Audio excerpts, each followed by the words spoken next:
It's another gorgeous night for baseball at Great American Ballpark as the Reds look for payback against the Philadelphia Phillies. It's Game 3 of a 4-game set. It's straight ahead on the home of the Reds, Fox Sports Ohio. Hi again, everyone. Alongside the Cowboy, Jeff Brantley, I'm Jim Day. We've said it 1,000 times. We knew the Philadelphia Phillies could pitch, but man, let's not forget their lineup. They put a 9 spot on the board last night, and Ryan Howard, the Reds held him hitless in Game 1. Well, in Game 2, he hit 2 out. Well, it's amazing to me, Jim. We talked about it in Game 1 and in Game 2, and we'll talk about it a little bit tonight. How the difference is between Howard when nobody's on base, when he's all by himself, and when there are runners on base. It can be first base or it can be third base. It doesn't matter. If he's got a runner at first, that's just like being in scoring position for him. The guy goes crazy. Nobody on base, no big deal. But the guy that does get on base for him is Shane Victorino.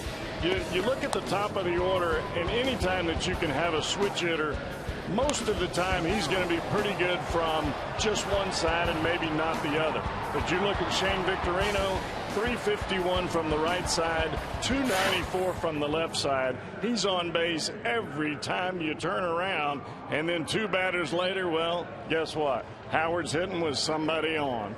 Howard and Utley get all the pub, but Shane Victorino might be their all-around MVP on this team. But let's face it, you talk Phillies, you talk pitching. And tonight, it's a southpaw kind of night. Cliff Lee and the D-Train will set you up for that when we come back.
Not be reproduced or retransmitted in any form, and the accounts and descriptions of this game may not be disseminated without the express written consent of the Cincinnati Reds.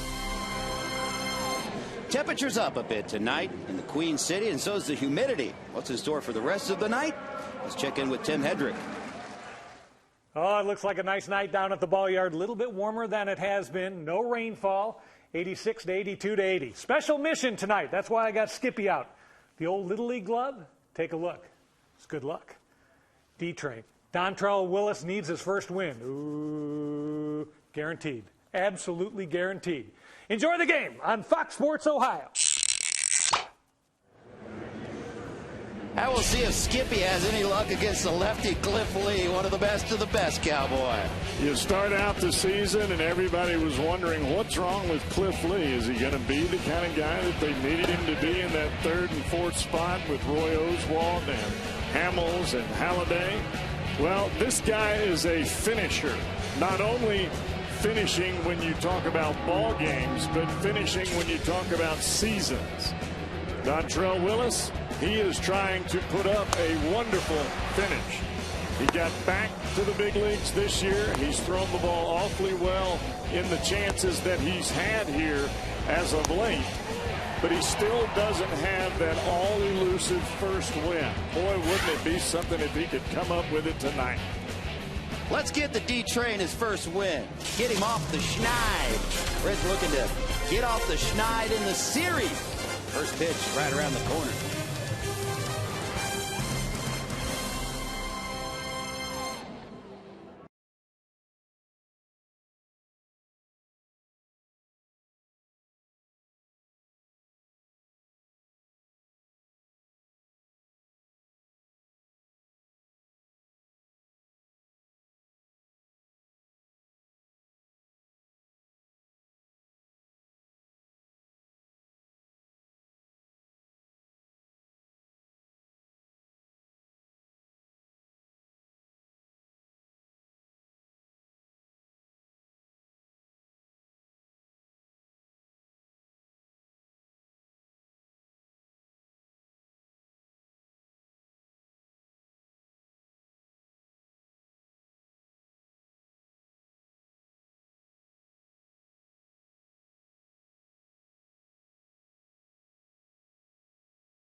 Reds Baseball is brought to you by State Farm. For auto, home, life, and banking, get to a better state. By your local Ford dealer.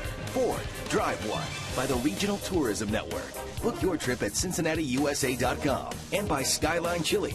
Whenever you're feeling good and hungry, it's Skyline time. As you're on the field, Dontrell Willis will face this lineup. Shane Victorino will lead off. Placido Polanco, one of the hardest guys to strike out in the league. Middle part of the order, Utley, Howard, and Pence. John Mayberry in left tonight. Carlos Ruiz will call balls and strikes. Wilson Valdez and Cliff Lee round out the Phillies lineup. Dontrell Willis, 10th major league appearance this season.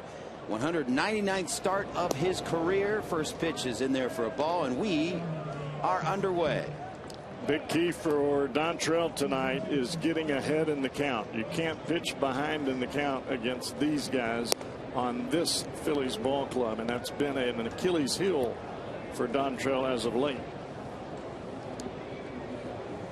Victorino, a .308 hitter, 15 home runs, 53 RBIs. In there for a strike, 2-1. Victorino has a 9-game hit streak at Great American Ballpark. 2 for 8 in the series. He had that big blow 2 nights ago. 8th inning home run that ended up being the winning shot of the game. Darryl Cousins behind the plate tonight. Your home plate umpire, Jim Wolf at first, DJ Rayburn and Ron Kulpa. And Willis walks the first batter of the game. Let's check out our 4 defensive lineup for tonight. For the Cincinnati Reds, Dave Sapelt getting the start in left field. Around the outfield, it's Sapelt, Stubbs, and Bruce.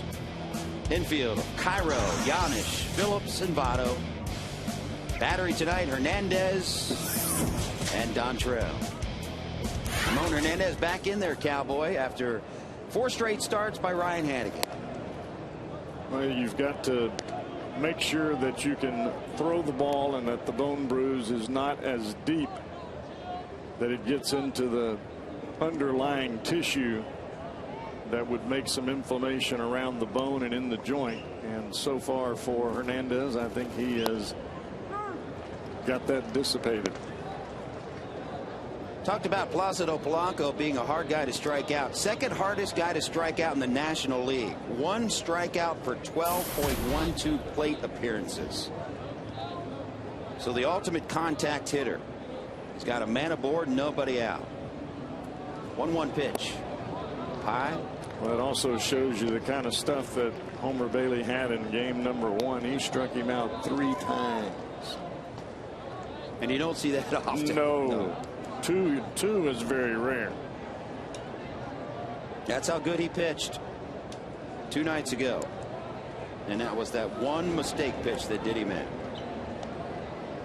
But mark of a good team. Phillies, when you're facing a pitcher that's on, wait for that one pitch, you get it. You throw out good pitching of your own. It really wasn't as much of a mistake pitch as it was a great job of hitting by Victorino. You look around the league and there are so many times that a pitcher will just say, okay, I'm just going to drop a curveball over for a strike, especially when you've been pounding a guy with fastballs as Homer Bailey was, and Victorino just reaches out there and slaps it in the seats. When you're going good, you're going good, and that cat's going real good. Willis needs a strike. And he's run the count full to Polanco.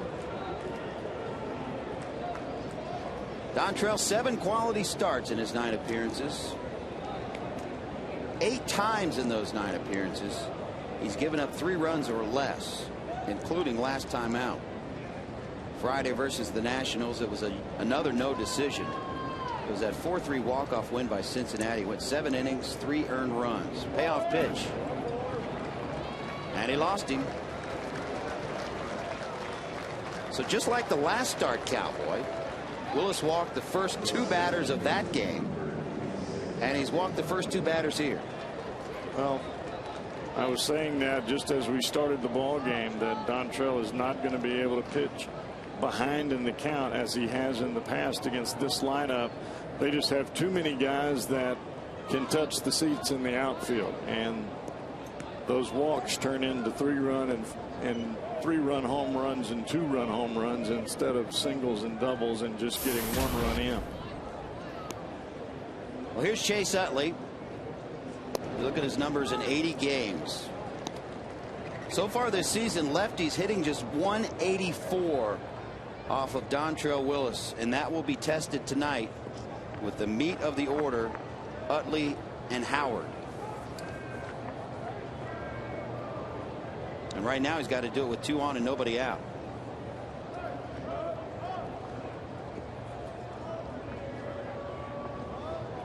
Well, I think you're right, Jimmy. Has been nails against left-handed hitters, especially some of the tougher left-handers in tough situations. But you just don't want to put yourself in that kind of deal. He's allowed only 2 extra base hits to lefties all season long, or at least since he's been up. And those were both against the Braves. A home run to Brian McCann and a double by Freeman. Other than that, not much doing. Lefties against Dontrell Willis. We'll see how it fares here. Ground ball to Phillips. See if they can turn it. On to Yanish. They'll just get 1.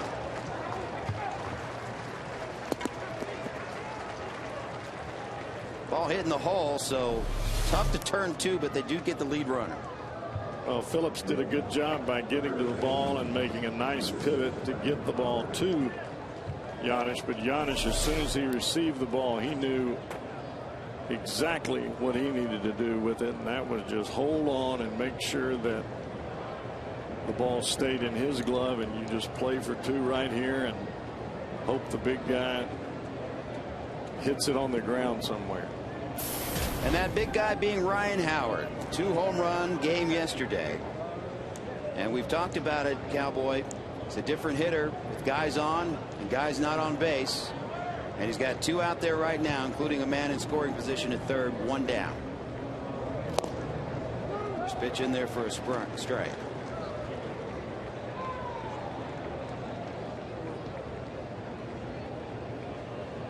Collected RBIs 99, or excuse me, 100, 101, 102 last night. There's that ground ball. 3, 6. Back to Phillips. Doesn't get him. Phillips could not get to the bag. Well, it was Dontrell's fault. Dontrell was standing and watching, and he should have been standing on the bag.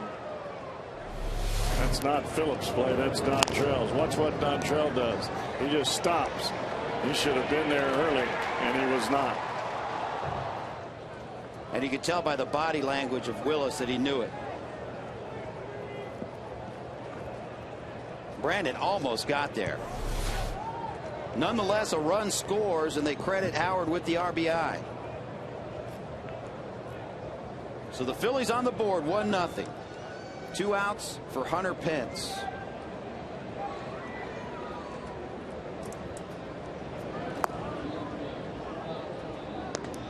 Pence has hit in 8 straight games versus the Reds.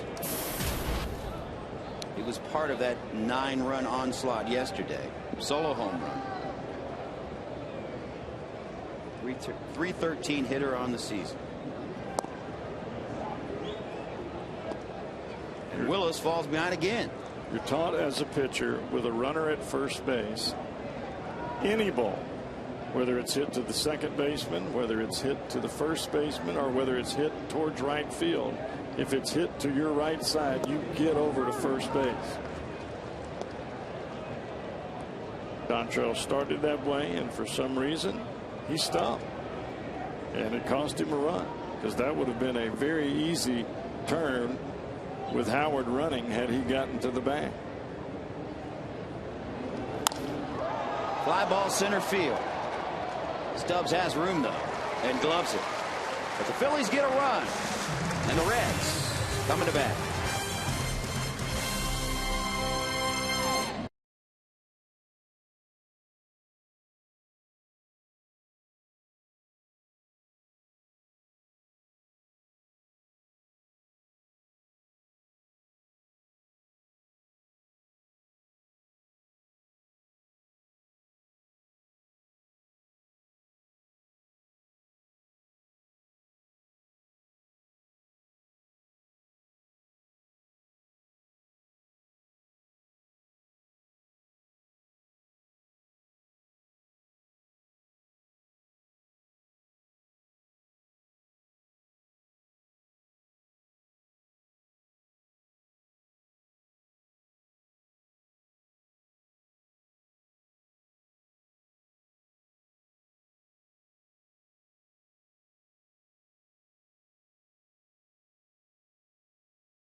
Coming off the field, Dontrell Willis, Brandon Phillips talking about that miscommunication or lack of turning the double play. Now you can see Dontrell saying, this is my fault. I should have gotten there.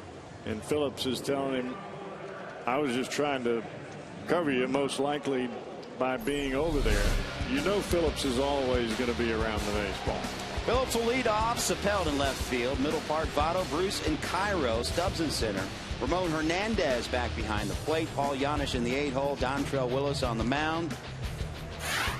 And our Farmers Insurance report card, Cliff Lee. Career numbers, mighty impressive. 10th season, 33-year-old. 2008 Cy Young Award winner. 3-time All-Star. And what a season he's having again, Jeff. Well, it just amazes me that he's able to turn it up an extra notch or two when you get to August and September, whereas most pitchers are running out of gas, and he can flat turn it on, and he's doing it right now. He's earned wins in each of his last 5 starts. And speaking of turning it on, over that span, 1.71 ERA. And it's the second time he's had a 5-game win streak.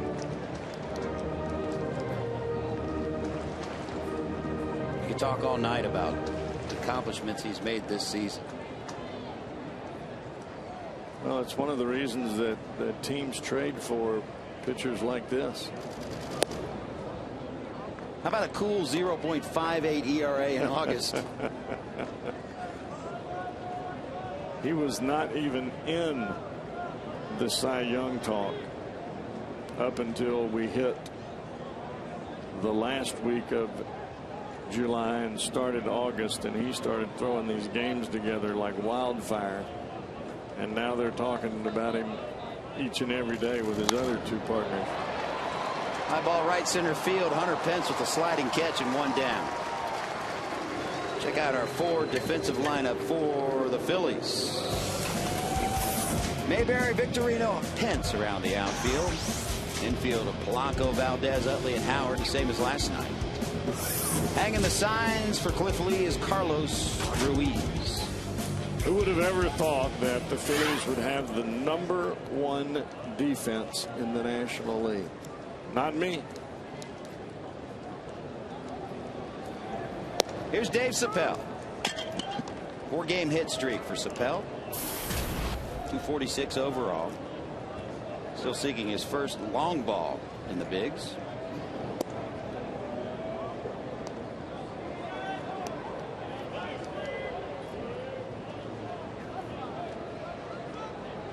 First time he's faced Cliff Lee. Line drive, but right at Mayberry. Well, that's 2 balls in a row that were hit right on the nose, right to the right fielder, who makes a sliding catch in Pence, and right to Mayberry, who catches the ball and goes right down to his knees as the ball is being caught in his mitt. That's not real good luck.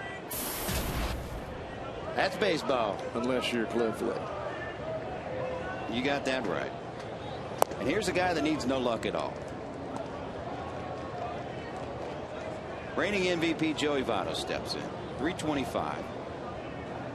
26 home runs, 87 RBIs. Reds got only 4 hits last night, 2 of them from Mr. Votto.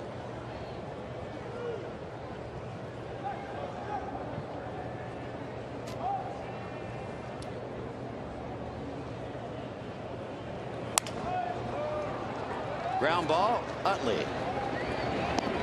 3 up, 3 down. Phillies, a 1-0 lead.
Elk, serious lawyers for serious injuries. Call 1-800-ELK-OHIO.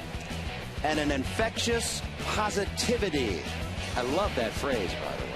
And we're speaking of Dontrelle Willis. You've heard him talk. You see him in the dugout. You see him around the cage. Cowboy, he's the same guy 24/7, and it is infectious, even on people that aren't on the team like us.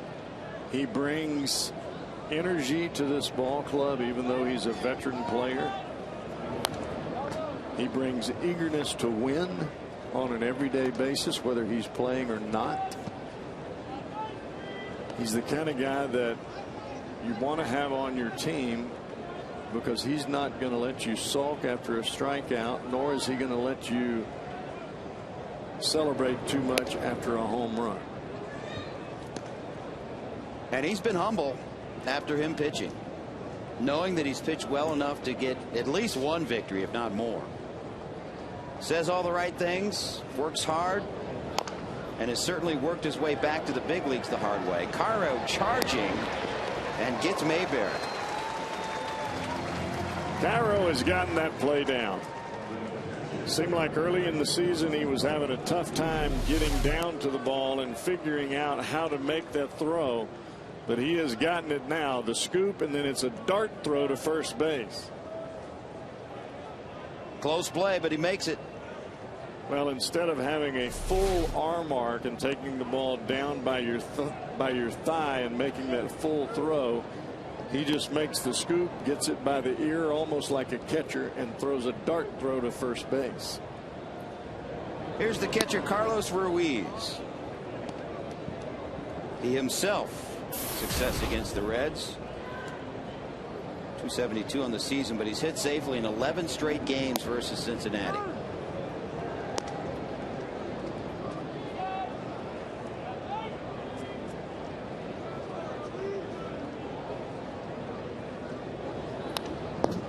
Pitch fouled back. So Willis ahead 1-2.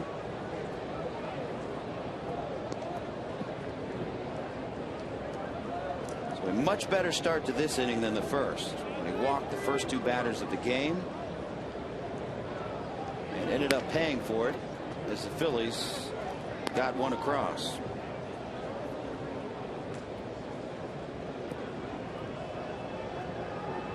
Dontrelle's just got to work with the catcher Hernandez and just hit his spots. 2-2 pitch. Fouled back.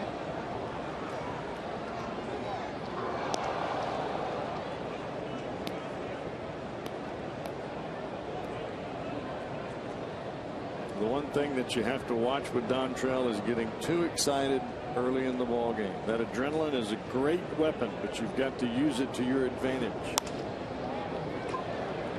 That'll fall into center field for a base hit. This doesn't seem fair like that, does it? Reds hit 2 bullets, and that ball looked like it was hit with a newspaper. Little duck snort, as they call it. Tonight's Powerball jackpot is $75 million. I said $75 million. Drawings tonight at 11 o'clock. Brought to you by the Ohio Lottery. Play today. 75 million. Yeah. Needless to say, someone's going to be happy.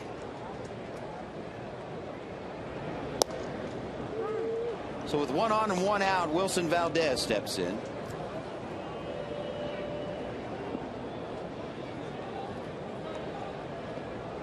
Also good numbers versus Cincinnati. 1-1.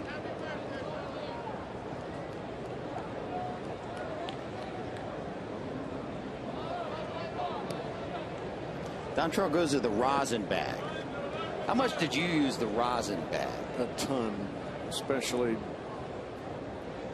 on a humid night. There were actually times where, if the rosin bag was not real rosin, that rock rosin, and it just felt like flour, like that you would bake a cake with, that'd make them bring me another one. Because it doesn't do any good to just have a bunch of flour on your hand. I'm not out there cooking. a base hit into right. And Ruiz puts on the brakes. So first and second, one out. Philly's got it cooking again here in the second.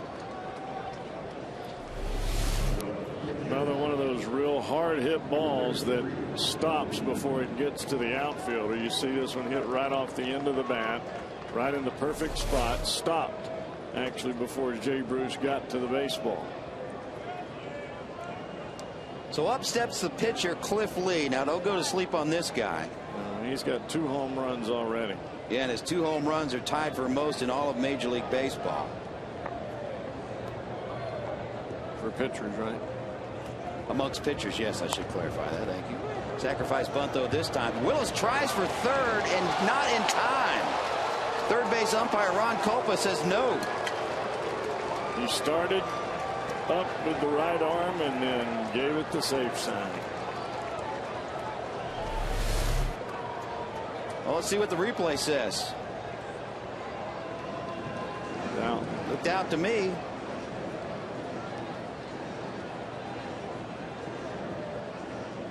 Dusty's out to talk it over with Mr. Copa.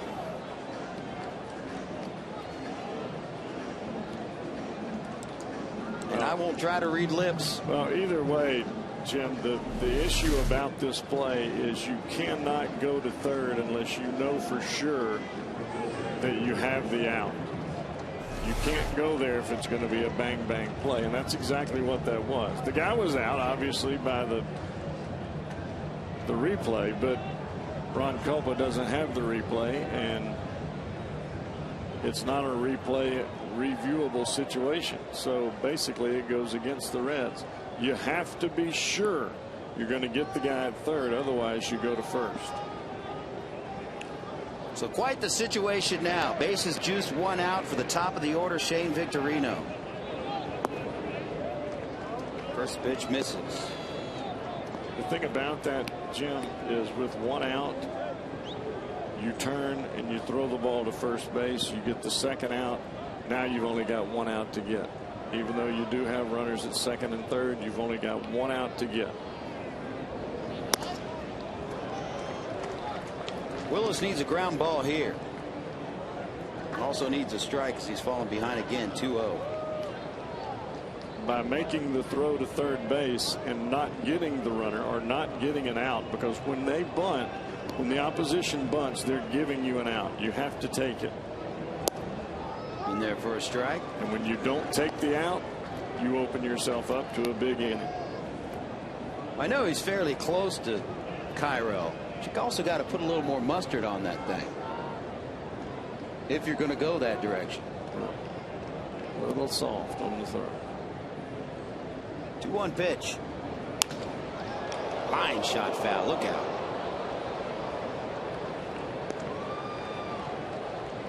Those balls go down the line and they start about the top of the roof of the third base dugout, and you can see them just hit hands and maybe a head or two and a couple of shoulders, and they end up there about 3/4 up the bleachers. That was like a rock skipping off the water right there. 2-2. Popped him up. This will be a big out if the Reds can get it. Phillips calls off Votto for the second out of the inning. Good pitching there by Dontrell Willis. If you turn and make the throw to first, you're out of the inning. You can walk on into the dugout now. But instead, you got to get Placido Polanco with the bases loaded. Got him to chase a high one there.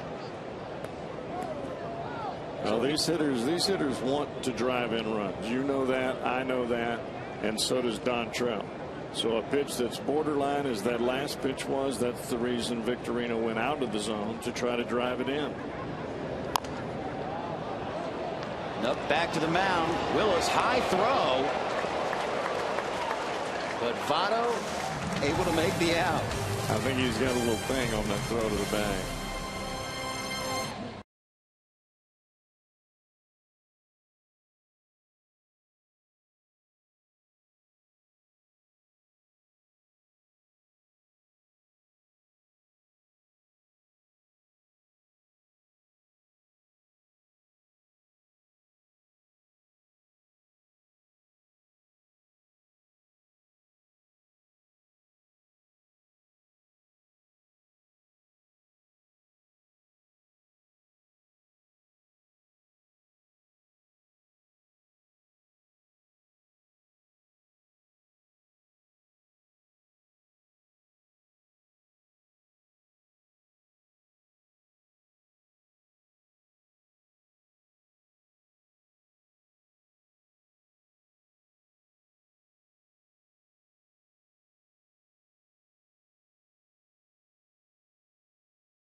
PHIATCIN.com. Chat with our Hall of Fame baseball writer Hal McCoy. Plus get connected with Fox Sports Ohio Game Connect, the ultimate second screen experience. FoxSportsOhio.com, presented by 1-800-SAFE-AUTO and SafeAuto.com. Dontrell Willis got out of trouble. He left 3 aboard in the second, kept it at a 1-run deficit. And you talked about this strange game of baseball.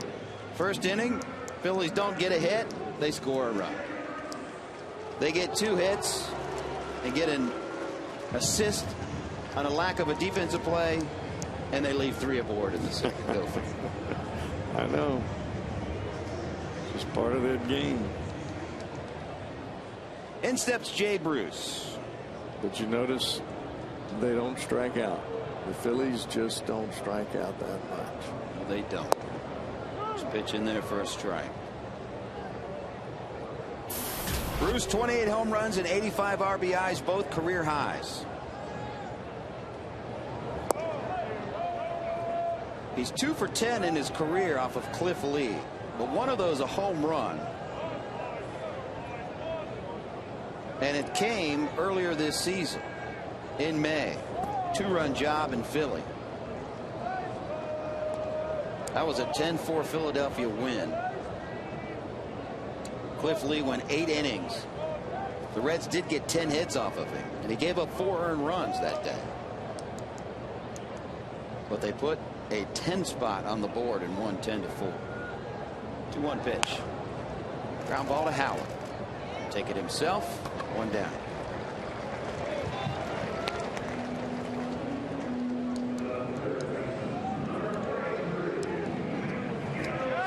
I'm afraid that number 4 spot is not going to be very kind to Mr. Jay Bruce. He seems to be putting way too much pressure on himself to try to come through in every situation. And if you're going to hit 4th, you got to treat it like every other spot. Just go up there, put the bat on the baseball.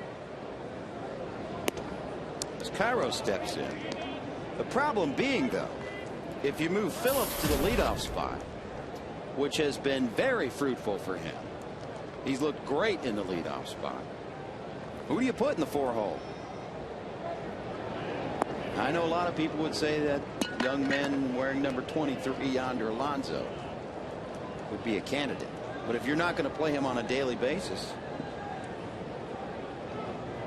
who to put in there? Those are decisions that ultimately will be made come November, December, January, and the first 2 weeks of February. It's going to be a very interesting offseason for sure. Of course, they may be made during spring training next year. Who knows?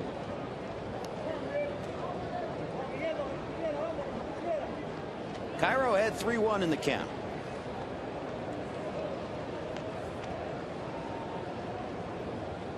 And the 3-1 pitch foul.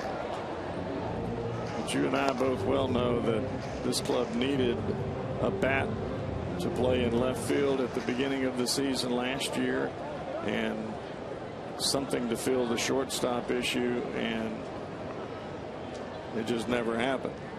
Well, it did. The shortstop issue kind of happened for a little bit, but then Zach Cozart got hurt, and Zach is, I think he is going to be an awfully fine big league shortstop. First strikeout of the night for Lee, and 2 down here in the second. Looked like a cut fastball on the outside part of the plate. It comes all the way across, and you can see the body language of Cairo. He got started outside and couldn't stop. 192nd strikeout of the season for Cliff Lee, a new single season high for him. In fact, he already had it coming in. He just bettered it by 1. Reds fans, if you're in the restaurant industry, let JTM Food Group help you with great tasting products for your menu. Inspired solutions, better results. JTM. Solid. Thank you, bro. Very nicely done. Lee ahead 0-2. Swing and a miss. Back-to-back strikeouts for Lee. And another 1, 2, 3 inning.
They're the best team in the National League.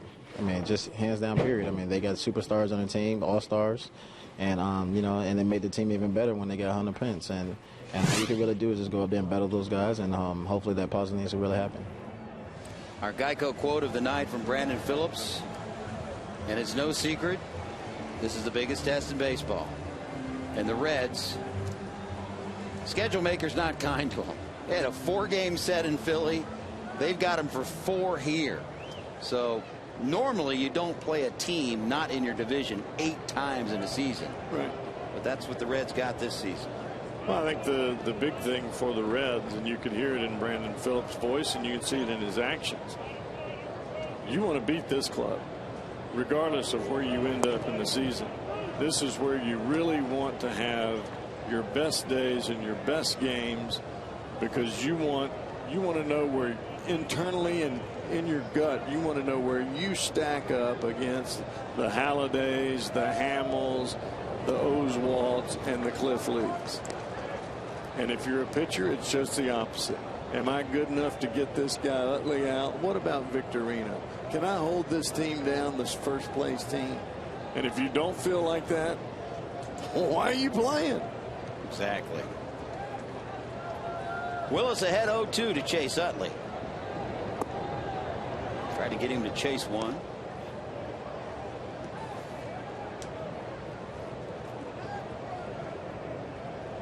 Phillies themselves like the challenge of facing a lefty. Now obviously when you have the best record in the league, you're going to have the best record amongst many stats as Utley grounds to Phillips. The Phillies are 26-9 against left-handed pitchers, and they've won their last 9 games against the southpaw.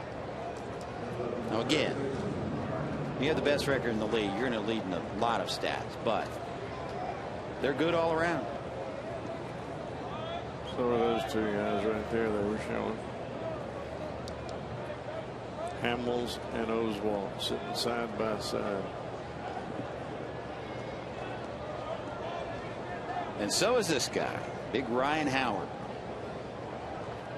Reached on that fielder's choice in the first, and the only RBI of the game.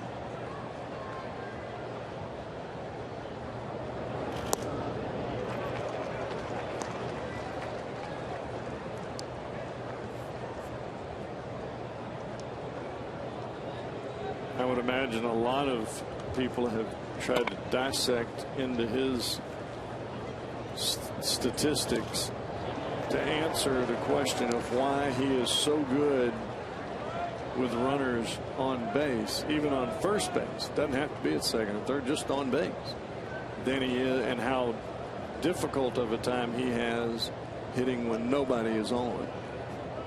It's almost kind of like that closer theory. You come in, the game's on the line. Swing and a miss. First strikeout of the game for Willis. And it is curious, Cowboy, but he's on the good end of that statistic. Oh, yeah. I mean, you certainly want a guy that's better with runners on than not, but it is very curious. Same way with a closer. You want a guy that goes out there that when it's a 1-run lead, you want him to strike the side out. And if it's a 10-run deficit and he gives up 3 runs, well, so be it. Hunter Pence looks at ball 1. Pence flew out to center in the first.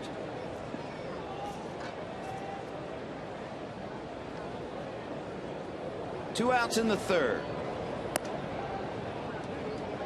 If you're just joining us, Jim Day sitting in the big chair again tonight. Tom Brenneman again under the weather. And Tommy, if you're watching, hope you get better, buddy. Get well soon, brother. I know that he has played hurt many times. So for him to miss 2 straight games, got to be hurt. He's struggling. He's struggling, as you would might say, right? Struggling, all right.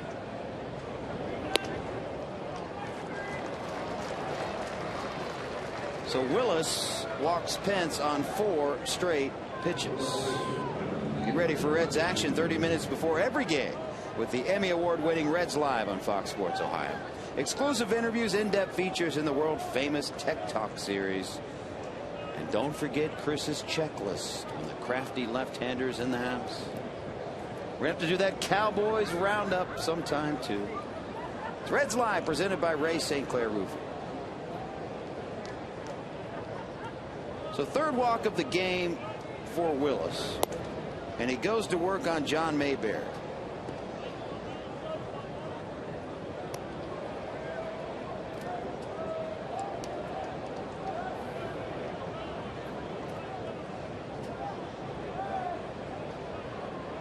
The last 30 games, Mayberry's been pretty good. 310 average. 26 RBIs in 30 games. Well, he's had a chance to play more with Ibanez nursing the injury. I think every athlete, when they get to do their job on a consistent basis, they're going to be able to perform better. And I don't care if that's being a pitcher and getting to pitch more, or being at third or left, or hitting, or being a quarterback, or whatever it might be. The more you get to be out there, I think the more times you can improve on your craft. 2-0 pitch. Also helps when you're hitting behind Utley, Howard, and Pence. Not as much pressure to perform when you've got other guys carrying the load.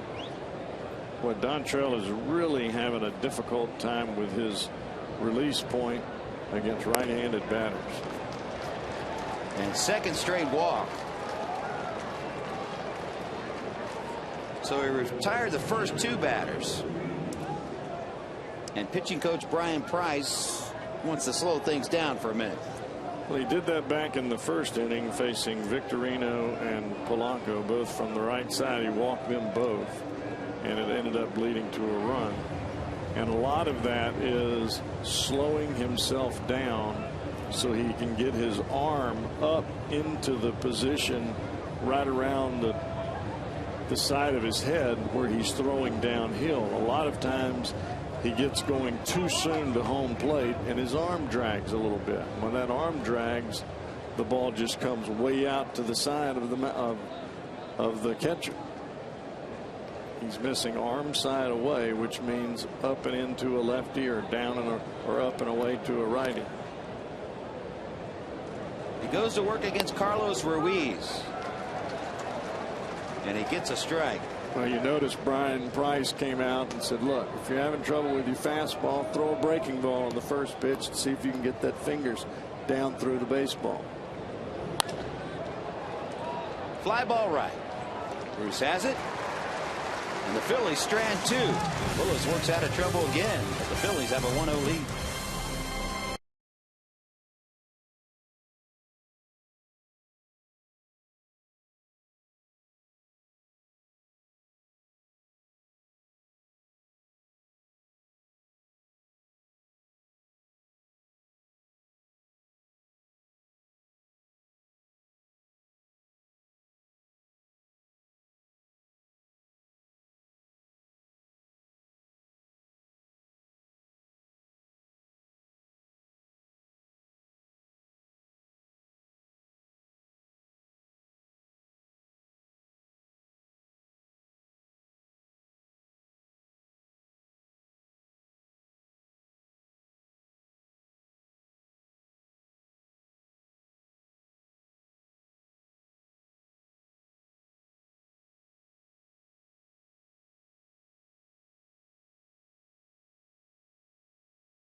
Hey, Reds fans, if a Reds player hits this Toyota Tundra sign in right center field during tonight's game, Adeline Weaver of Cincinnati will win this beautiful new Tundra on display at Great American Ballpark. Register for your chance to win at an upcoming game by seeing one of your Cincinnati and Northern Kentucky Toyota dealers.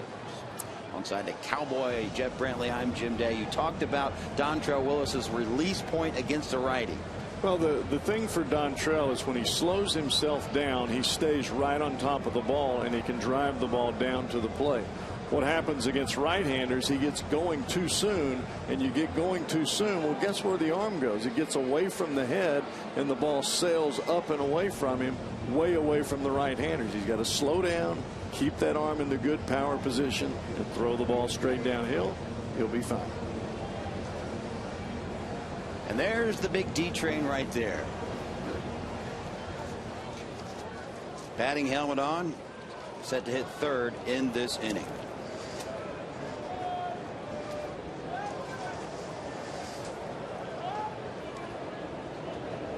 That was a nice demo right there because you're a righty.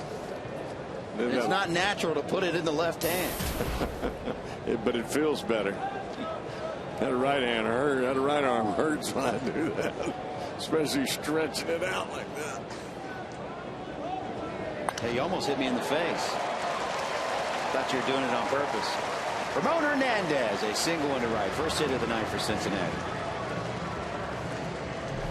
This is typical Ramon Hernandez. A fastball out over the plate, and he is going to hammer it between the first and second baseman Utley and Howard. That is him all day long from the beginning of the year when he hit that 3-run jack to open the season.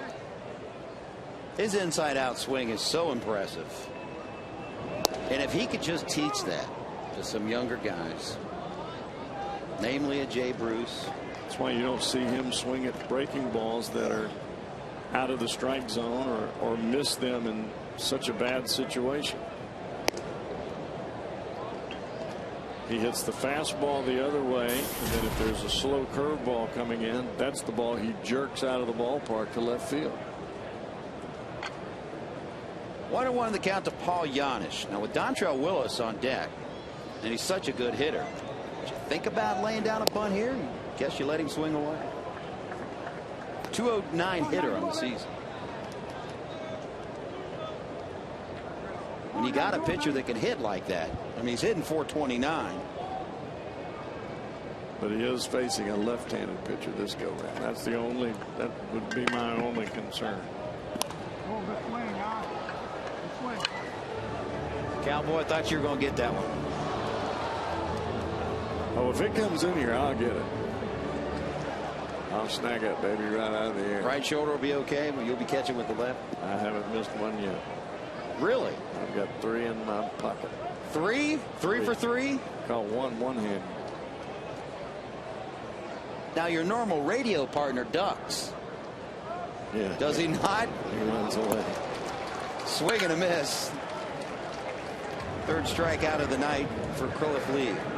Join Fox Sports Ohio on the road to glory when 2 of Kentucky's top prep quarterbacks square off in an early season clash between the Dixie Heights Colonials or Colonels and the Highlands Bluebirds Thursday at 7. Fox Sports Ohio's high school football game of the week tomorrow at 7 o'clock. I read that incorrectly. The Dixie Heights Colonels. Howard makes the play on Willis.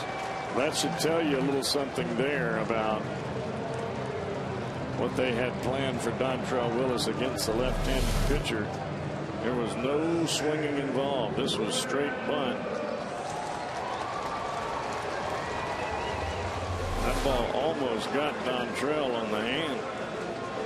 Ball ran up and in. He had to pull that bat back. So with the hot hitting Brandon Phillips, he's got a runner in scoring position with 2 outs.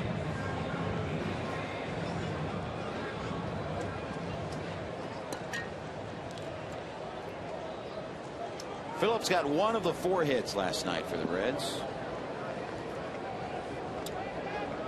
It was the leadoff hit of the game. Up high. Look at the hole between Utley and Howard on the right side of the infield. This area right through here, that's where Brandon Phillips wants to go because Utley is trying to hold on the runner. You got a left-hander sinking the ball away from you. Phillips just needs to stay on top of the ball and not overswing. And he's done so well at that. In fact, Dusty Baker was raving about him yesterday, saying when he first got here, he was pretty much a free swinger. He was a high double play guy. Now he's a situational hitter and knows where to hit the ball, and actually said his baseball IQ is off the chart. He was raving about his approach at the plate now as opposed to when he first got here.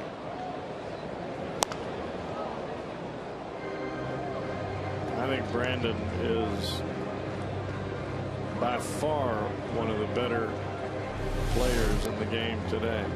Change up here from the left-hander. You can see Phillips dead set on shooting it the other way, and he catches it off the end of the bat. That's a fastball. That's a base hit into right field. And you hope the money man can get on his horse and score from second, because that's Pence and right. Brandon didn't like that call. Well, he didn't like the pitch. When you're looking for a ball out over the plate, the last thing that you want is a fastball that's inside or a breaking ball inside, because that's going to make you pull the ball. And Phillips is trying to hit that hole on the right side. Even up 2-2. Ground ball short. Valdez makes the play.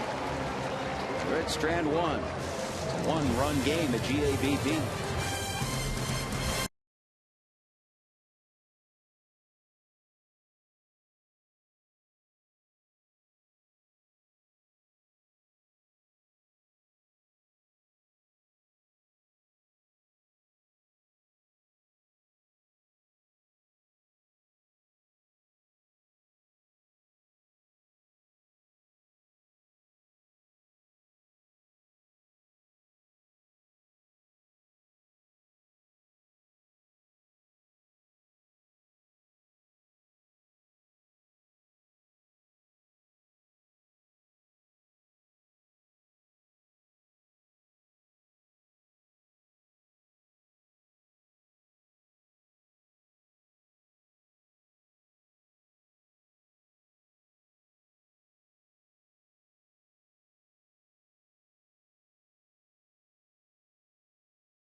America's restaurants, schools, retailers, and our military around the world. JTM Food Group.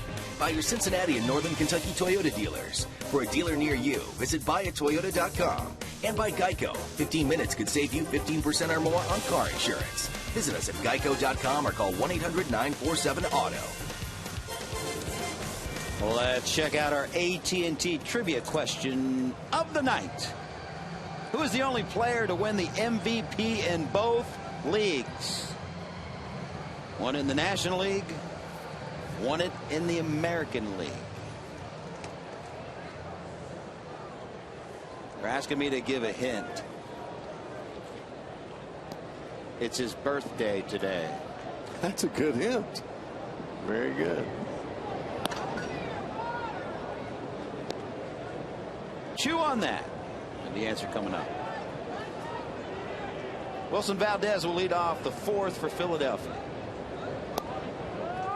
And speaking of birthdays, happy 91st birthday to Lois Klein from Belle Fountain, Ohio. She never misses a game. Her favorite players, Joey Votto and Brandon Phillips. And why not?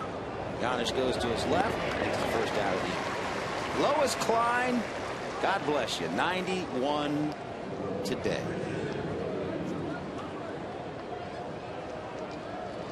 If I make it to 91, might be a miracle. Gonna have a party. Lois might be having one. Sure, she's watching. Never misses a game.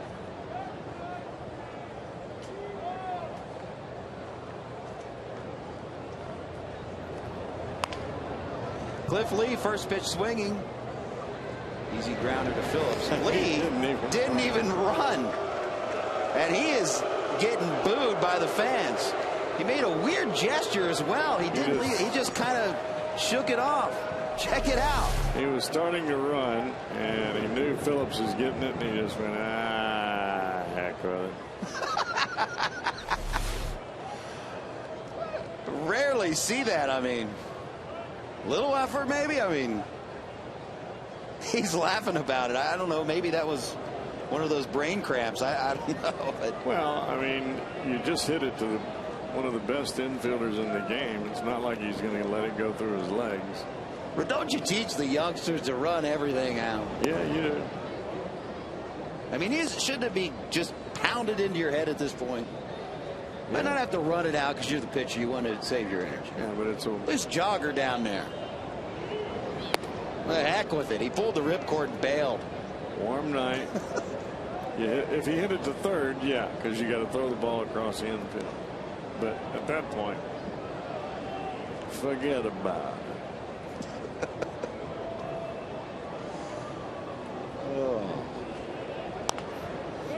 Here's a grounder. Victorino will run it out. Votto with the easy play. And an easy inning for Dontrell. 1-0 Phillies on Fox Sports Ohio.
Northern Kentucky Toyota dealers on Friday, September 16th for a special salute to local heroes. Arrive early for a pregame ceremony where local police departments will join manager Dusty Baker on the field. Plus, one lucky police crew will win a red Toyota Tundra. Thanks to your local Toyota dealers. For tickets, call 513-381-REDS or visit reds.com. So that'll be a big night, September 16th. Not only that, but it's the Reds live night. It's going to be big for the folks that win that truck. It is. No doubt about it. We'll invite you out on that night. Sections 103 and 104. Reds live. Myself and Jeff McCorrell will be sitting in the stands. Dave Chappelle, going to be a tough play. Forget about it. And that's the good forget about it. Infield base hit to lead off the fourth. The old swinging bunt, and it comes on a changeup. Now, you remember how many times this young man Chappelle saw changeups the other night against Cole Hamels. This one is off the plate. He gets out in front just enough to pull it down the line, but the ball stays fair and it stays out in front of home plate. No chance for Placido Polanco. See if the Reds can get something cooking here in the fourth. Votto up to bat. Dave Chappelle has yet to steal a base in a short stint here in the bigs. A 5-game hitting streak now for Chappelle.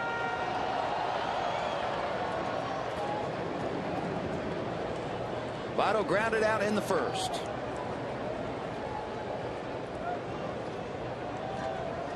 He is 4 for 10 in his career off of Cliff Lee. Has hit a home run.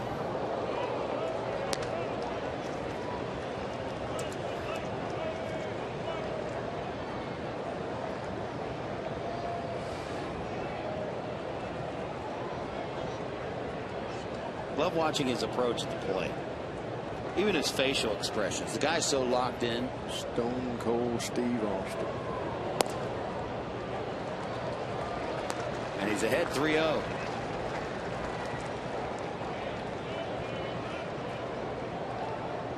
People have tweeted me before. What is he looking up at when he's in the batter's box and when he steps out?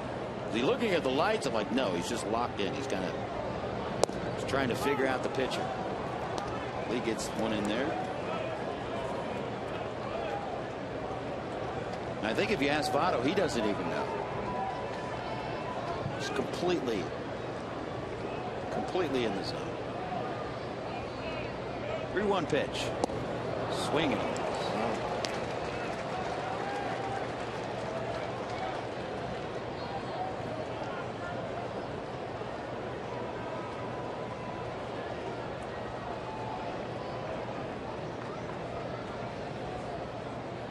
So we've gone full. Lefty versus lefty. Payoff pitch. There goes Chappelle. Throw down to second base. And he's out.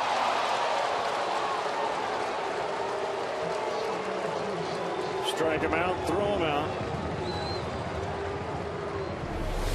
It was a heck of a throw by Carlos Ruiz, and Chappelle got a great jump. That throw was right there, and it was right on the bag. All he had to do was just drop the mitt. Ooh, that's a close play. You don't normally see a catcher being able to throw a ball that well after a swing like that by Votto, especially with a left-handed batter there. But he cleared himself and he made a perfect throw. That was mighty impressive. And a big sequence of the game. Reds went from 1 on, nobody out, your best hitter at the plate, to 2 outs and nobody on. And 0-2 to Jay Bruce. Come for the Reds, stay for more fun. Visit the new Penguin Palooza exhibit at Newport Aquarium and make it a weekend getaway. Book your trip at CincinnatiUSA.com.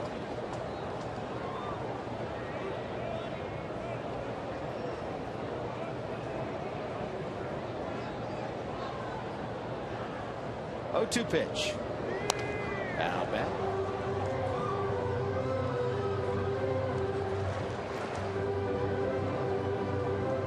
It's more humid tonight. In fact, you had to call to the bullpen to bring a fan in here. Come on. It's all right. I'm not going to complain.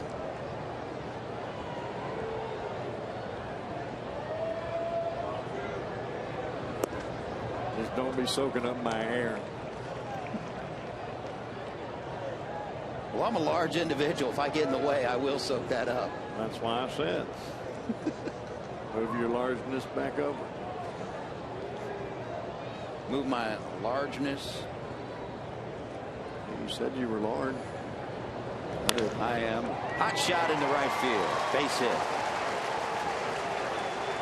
They hit that ball awfully well. It looked like Ryan Howard was going to make a step to his right to get to the baseball, but it was by him before he even had a chance to even stunner step.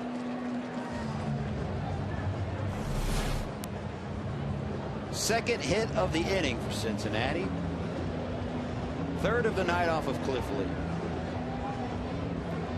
And I know that there are folks at home that say, well, why did you steal Sapelt and you could have had runners at first and third now and with that base hit? Hey, if you're going to beat this other club, you've got to be aggressive. You've got to take chances and you've got to put runners in motion, especially with a guy like Votto swinging the bat. First pitch swinging is Miguel Cairo. And a Benson right. And the Reds are still scoreless.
All right, Cowboy. How would you set up the league should the commissioner say let's realign?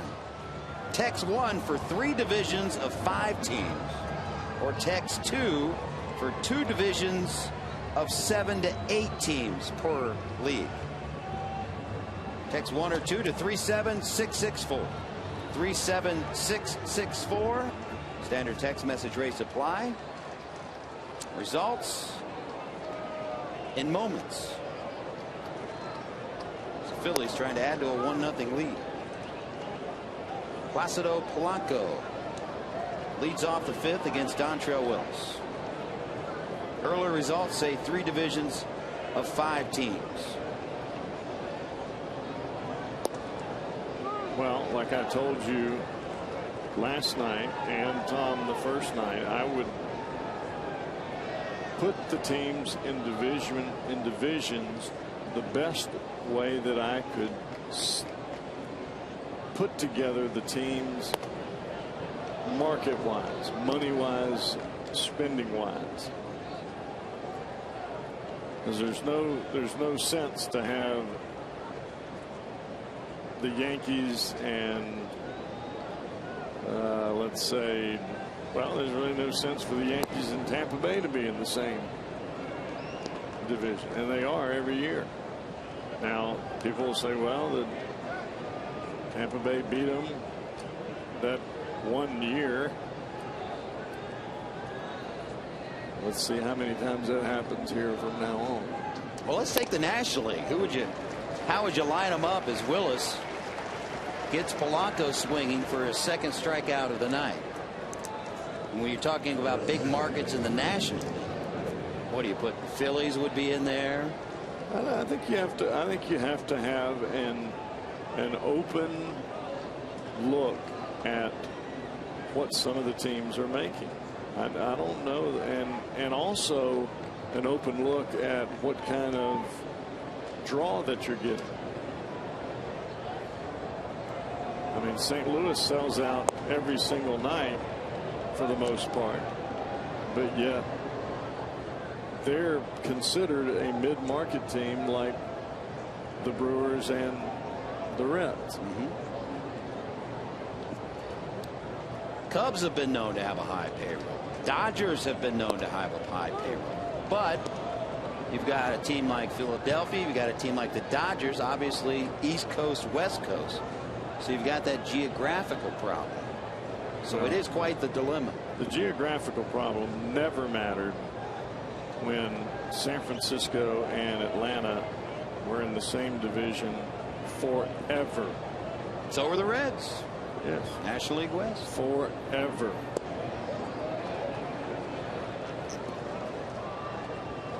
And they did it for travel, obviously, but travel's much easier nowadays. And you would have thought back then that the West Coast teams would have dominated.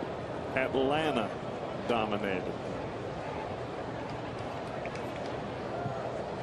1-2 to Chase Utley.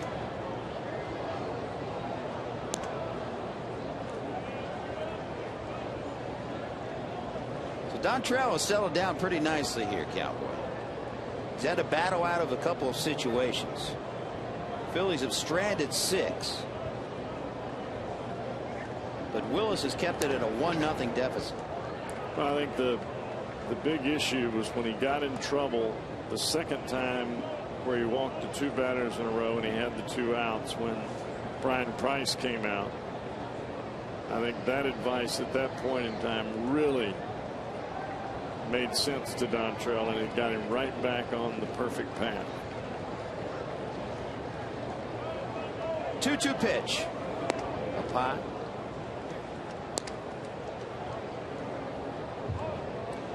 And Dontrelle's really done things the hard way anyways. He burst onto the scene, of course, 2003 Rookie of the Year. Won a National League best 22 games in 05. Strike 3 call. Back-to-back strikeouts for the D-Train.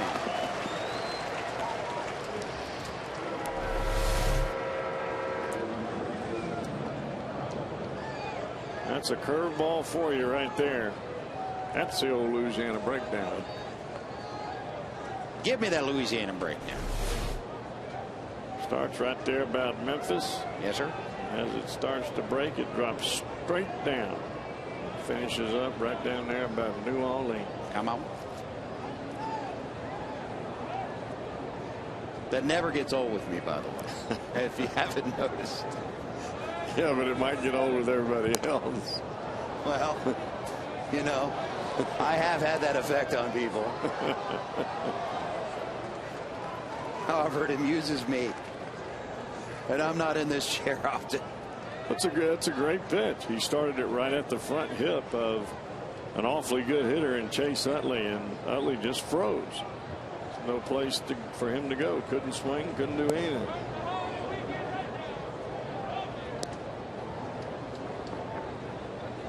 And that's a pretty good feeling when you're out there on the mound and you make a pitch that locks up the hitter so bad that he can't get the bat off of his shoulder. You know you've done something good.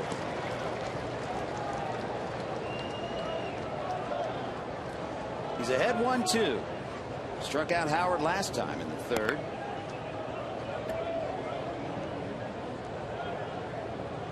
Trying for back-to-back 1, 2, 3 innings. And he gets it. Strikes out the side in the fifth. Reds need a run. Fox Sports Ohio.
A cool $75 million. Brought to you by the Ohio Lottery. Play today.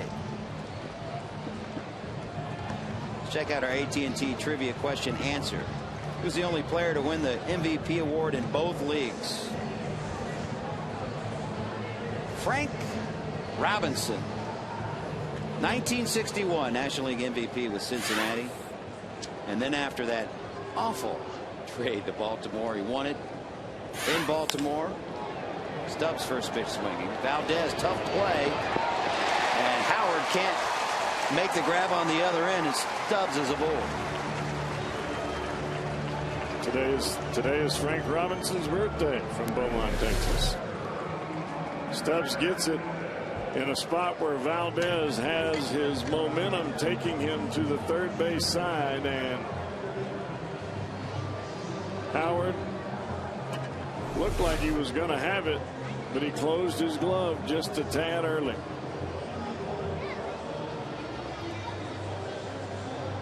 See how they rule that one. Base hit. Was that the Cowboy scoring system? That's the Cowboy scoring system. How'd you say that again? Base hit. And indeed, it is an infield hit.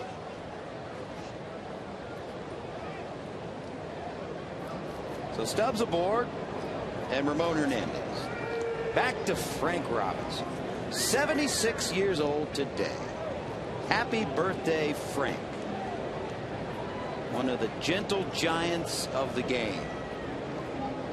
And his number 20, forever retired in Reds country.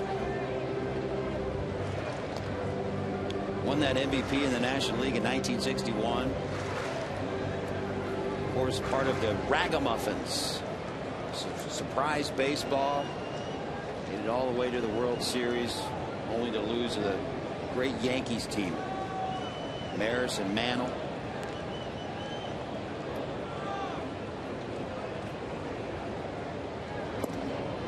I've said it before, I'll say it again. I wasn't born yet then, but if I could just supplant myself in time, take me back in time, put me in Crosley Field in the late 50s or early 60s, see some of those games, I'd give anything to do that. Veda Pinson, Ted Klaczewski.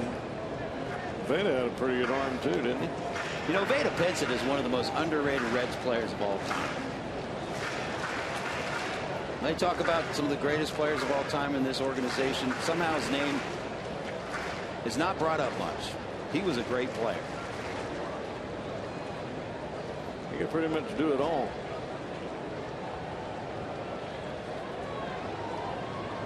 Good pitching staff. Jim O'Toole, Perky. Hernandez with the rip. Valdez will get the lead runner. And Utley airmails it. Hernandez trying for second. Throw down. And they got him.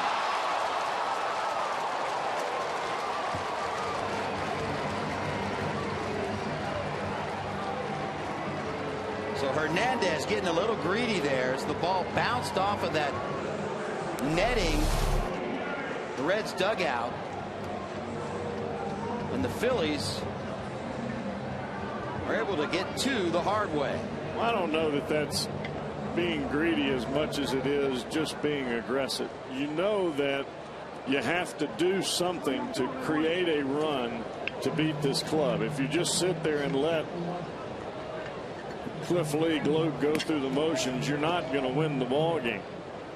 And I think the Reds are trying to do anything that they can to press the issue. Just didn't work out.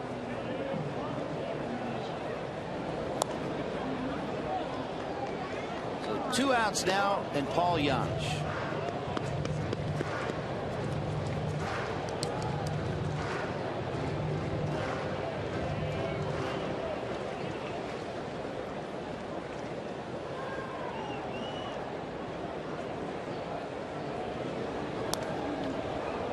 So back-to-back innings, the Phillies have erased base runners.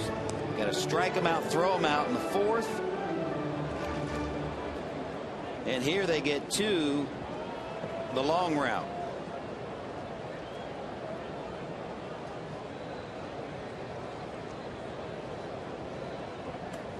Lee ahead 0-2.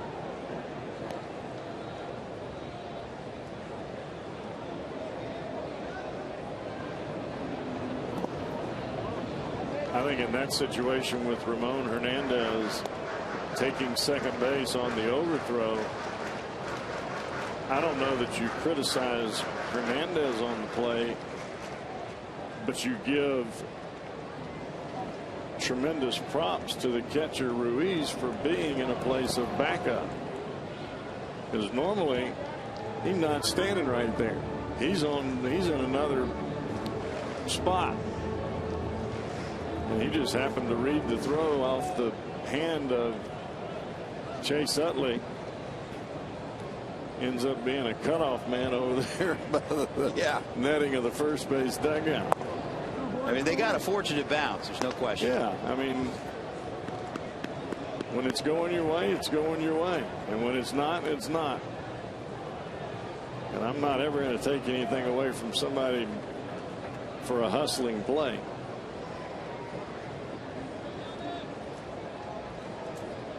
Three-two pitch. Fly ball left. Mayberry's got room in left center field. And the Reds are still down a run.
6th inning. I'm Jeff McCord in the dugout here to my right. There is plenty of room today. Tomorrow that will not be the case because 8 new Reds will join the team, and here they are. Chris Heisey will be reinstated from the DL. Juan Francisco will be back with the team. Chris Valleca had a cup of coffee earlier.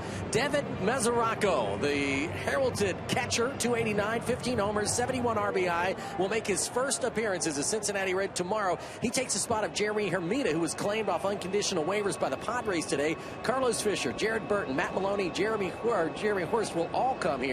By the way, that Volquez and Wood will stay with Louisville. A lot of people wondering when they're going to come back. The reason why they're both going to get one more start for the Louisville Bats on their regular rotation turn before they come back to Cincinnati. And Jeff Brantley, your former team from San Francisco, designated for assignment today former AL MVP Miguel Tejada and their second highest paid player in Aaron Rowan. That means the Giants are on the hook to Rowan next year for $12 million. Gentlemen? Wow. That's all I can say about that. I guess they had to clear space for their roster as well, and if Rowan is not playing or not part of the future, they have cut him loose. Well, they're 6 games back.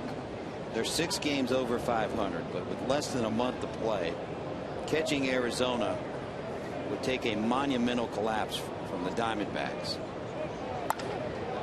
As Hunter Pence deep right center field, Stubbs chasing, not gonna get it. Second home run in as many nights for Hunter Pence. Another solo job, and it's 2-0 Philadelphia. Almost the same exact spot that he hit the ball off of Arroyo. A pitch up and away. He tomahawked it off of Arroyo last night. And guess where this pitch is? Up and a little closer to the heart of the plate, but by the time he lifted it, no chance to stay in the ballpark. Not this ballpark anyway. 18th home run of the season for Hunter Pence. He's now hitting 9 straight games versus the Cincinnati.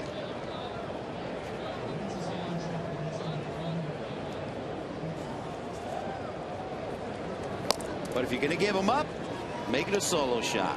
The Reds still within striking distance. It's 2-0.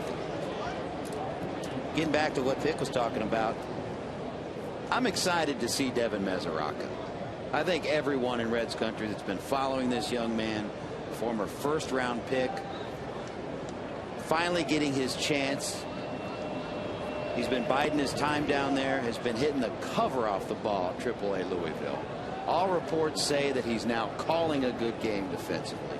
Everyone that has pitched to him in Louisville has had nothing but good things to say. And it's one of those disparity positions, as you know. If you can get a catcher that can hit, you are ahead of the game. Oh, no doubt about it.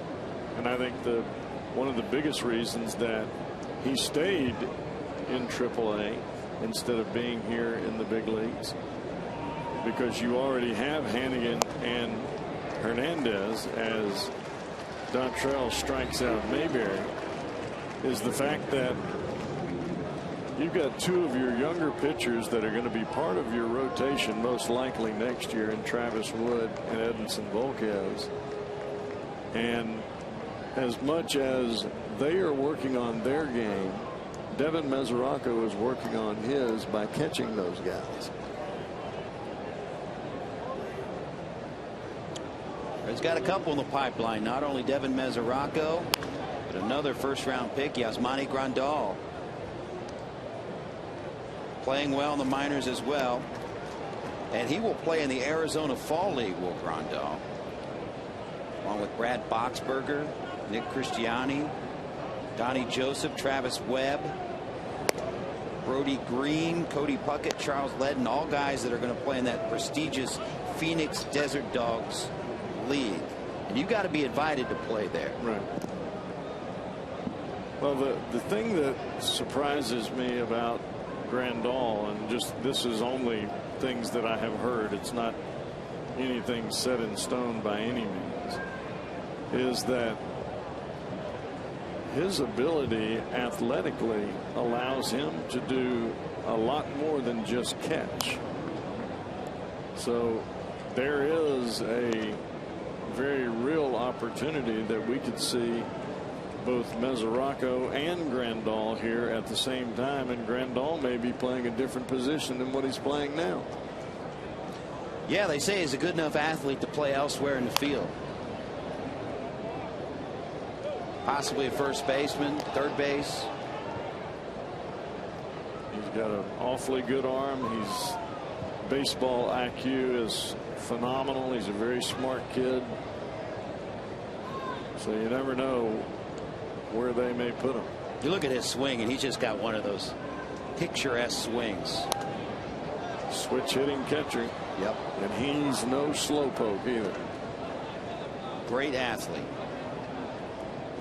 It's nice to be able to talk about guys coming up through the system. It really is. This organization went years and years and years and didn't have much down there, let's face it. Well, there were years where the only prospects that the Reds had were outfielders that could hit, and that was it. And not hit for average. They were very good right around that 5 o'clock area where you could hit the ball out of the ballpark during batting practice. Yep. And you and I both well know, Jim, that doesn't win ball games. Nope. It does not.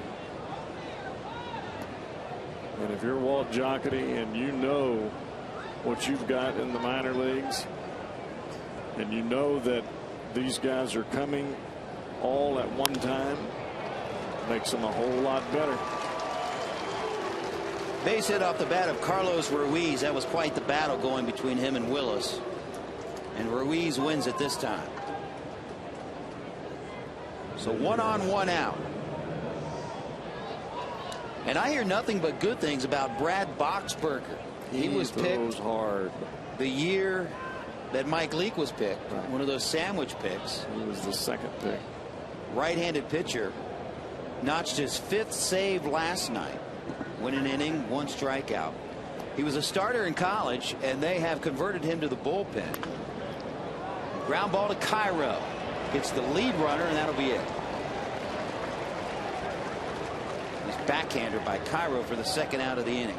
I stopped by Phillips as well. That ball was a one-hopper, and Phillips had to not only stop his momentum to stay on the bag, but he had to catch the ball as it bounced into second base. You see the catch. Now watch the throw. The throw is into the dirt. Phillips had to catch the ball and hold his momentum at the same time.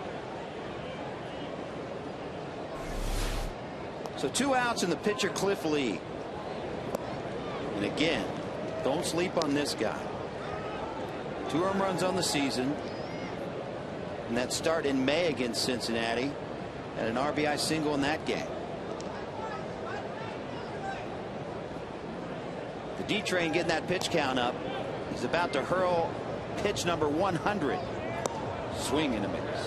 I think the one thing that the Reds finally have is some semblance of an established group here at the big leagues, but they also have the type of minor league system and the type of minor league groups of players that other teams want big time. And what that tells me is that as you mature at the big league level and you get better and you start to put yourself into a position like the Reds were last year. They didn't get there this time, or at least they're not there yet. Ball bounces in front of Hernandez, and it allows Valdez to go to second.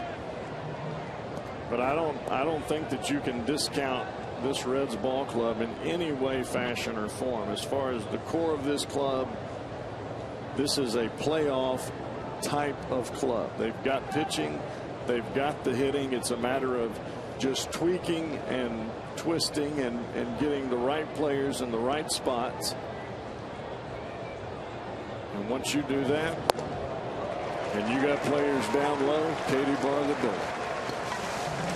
Dontrell gets lead, but not before the Phillies get another run.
can.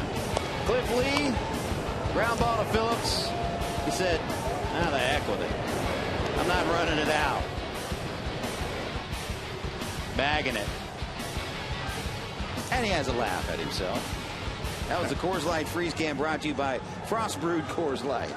On a hot, humid night, and you hit the ball directly to a Gold Glove second baseman that's standing probably within 10 to 15 feet of his target, and you're barely out of the circle at home plate by the time he catches it. They don't look on the back of your baseball card and say, "Okay, Cliff, we're gonna offer you X amount of dollars because you hit so and so in year 2011." It just looks bad, though. That's spoken like a true pitcher. But I feel you. Get to Great American Ballpark on Saturday, September 17th for Johnny Bench Night. Join the Reds in honoring the legendary catcher with an unveiling of a bronze statue outside the Reds Hall of Fame and a pregame first pitch by the Hall of Famer himself. For tickets, call 513-381-REDS or visit reds.com/benchnight. September 17th. JB in the house. I wonder if he'll hit a homer on this Johnny Bench Night, like he did on the Johnny Bench Night back in the day.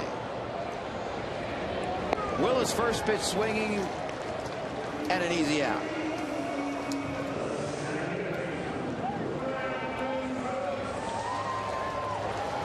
You know, getting back to what you were talking about, the Reds, in your eyes, a playoff caliber team with some tweaking here and there. Right.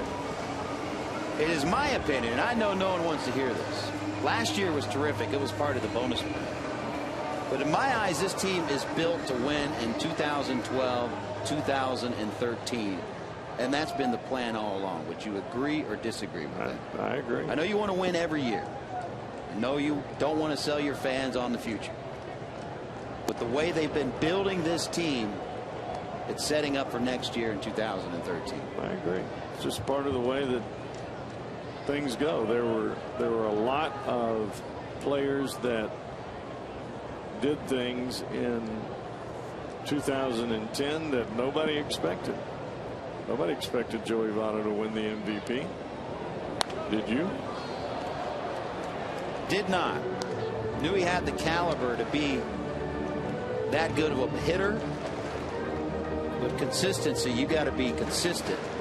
And you've got to be on a winning team. Right. And the Reds surprised everyone and won the division. Now, he's got MVP type numbers this year, but he's not on a division winning team. So he's going to have an uphill battle.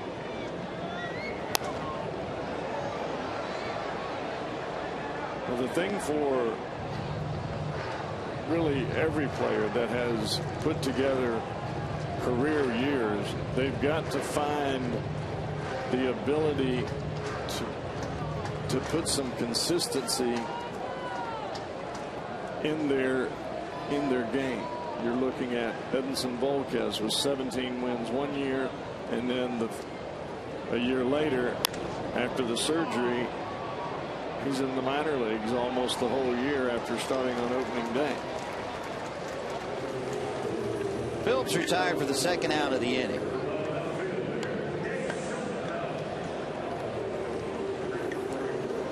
Same thing as, I mean, there were many hopes by a lot of internal people in this organization that thought that there would be more than one pitcher that would turn the corner like Johnny Cueto did. Yeah. And he's really the only one that did it. I mean, you can look at Mike Leake's year and say, yes, he's had an awfully good year, and he has had an awfully good year. But I don't think he was the one that everybody thought was going to turn the corner because of his age. I think everybody expected Homer Bailey to be right there with Johnny Cueto. I think the same thing with Travis Wood, and I think the same thing with Edinson Volquez without a doubt. I mean, I thought, and a lot of people did, that it would be Johnny Cueto and Edinson Volquez, and they would be knockout punches going through the season. And it hadn't been that way. It's been Johnny and Mike Leake. Lee thought he had some help there, but it's 1-2 to the Reds left fielder. Now, how great would it be each and every night to watch Homer Bailey pitch like he did in Game 1? It would be something. Grounder to Valdez, got to hurry, and gets him. Another 1-2-3 inning for Mr. Lee. Phillies with the lead.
Brought to you by AT&T, by Cincinnati Children's, in the top 10 for all selected pediatric specialties in U.S. News and World Report's 2010 Best Children's Hospitals. By your Cincinnati Northern Kentucky Honda dealers. Visit mycincinnatihondadealer.com for current offers. And by Wendy's. You know when it's real. Dontrelle Willis stays in the game. He'll go to work against the top of the order, Shane Victorino. It's down 2-0. Reds have not scored in 16 innings against this Phillies club. Within striking distance here, still 2-0.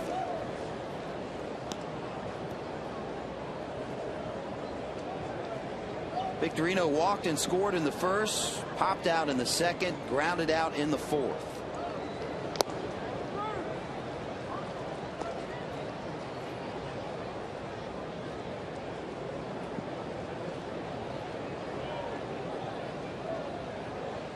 Two-one pitch. Outside. If he loses him here, it might be a short row. I would say no doubt about it. About to throw his 108th pitch of the night, and he does lose him.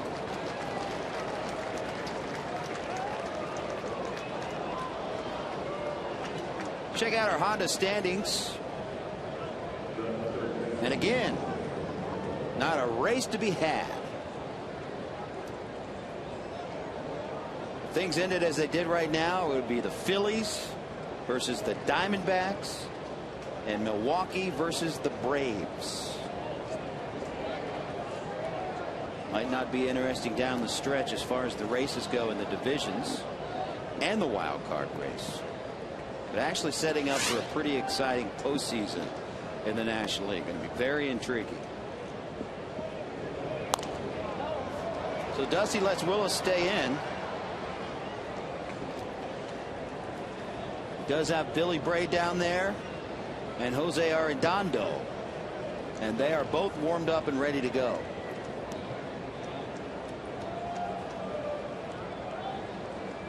Five walks on the night for Dontrelle Willis. But again, runner sitting out there. But so far he's battled and pitched well enough to win. Well, I think the big thing right now is that he threw 123 pitches in his last start. did not have any issue with it physically. He has pitched very well to both Utley and Howard throughout this game. That'll fall in front of Stubbs. Victorino makes it to third. So now first and third, nobody out in the seventh. Well, the leadoff walk is going to hammer you every time. And this ball just keeps running away from Stubbs. Even as fast as he is, he can't run that one down.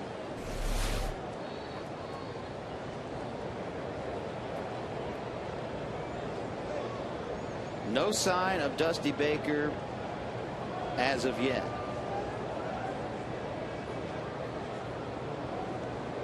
And no trip to the mound by Hernandez to even stall. Looks like Willis is going to stay in there.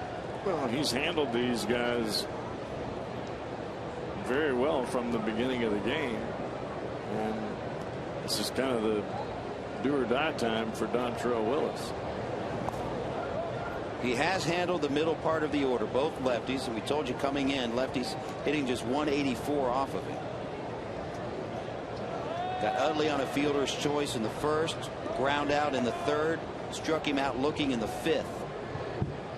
He struck out Ryan Howard twice tonight. So we'll see how he fares here. 1-0 pitch. He wanted that one.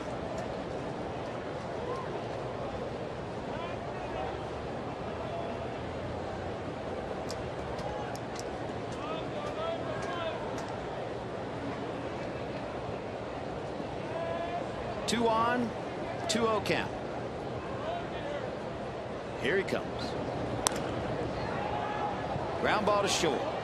Giannis gets the lead runner, and that's it. Victorino scores, and it's 3-0 Philadelphia. And that goes back to that leadoff walk.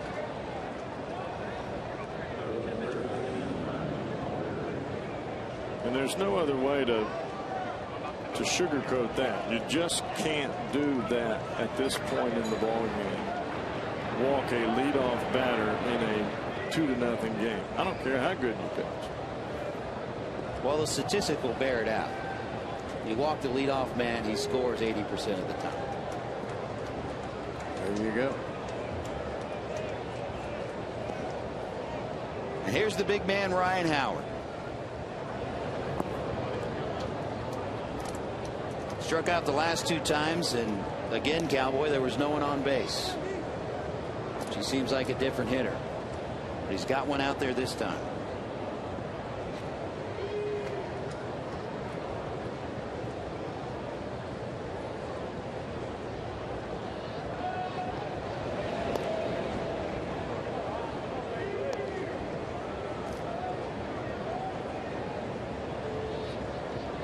Well, I think for the Reds at this point, and that's one of the reasons that Hernandez is headed out to the mound, is to make sure that you have the right-hander ready in case you need him for Hunter Pence. You don't get a double play here, you got to bring in the right-hander. And then right-hander would be Jose Arredondo. Hernandez setting up outside. He threw him a changeup there. Pretty good pitch. It's a hot, humid night. I tell you what, the D train is sweating. He needs that fan you called for. You don't get that with the Union.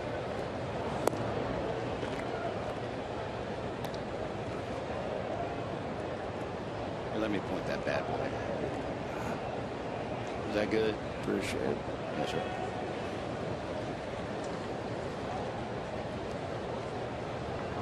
Dontrelle has got to work hard, like big time right here. 82 mile per hour.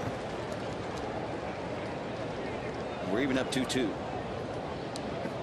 was a little more of a curveball there than it was a slider.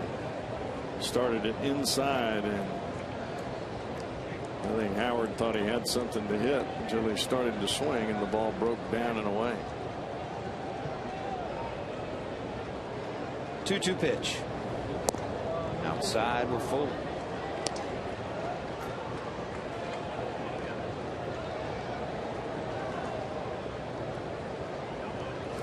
Looked like Dontrell was going to try to catch that outside corner with a fastball there, but he overthrew it just a bit.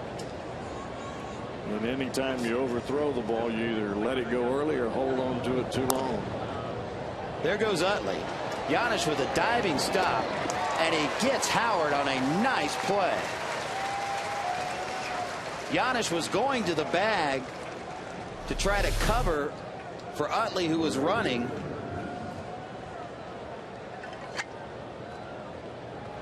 On that shift, I should say.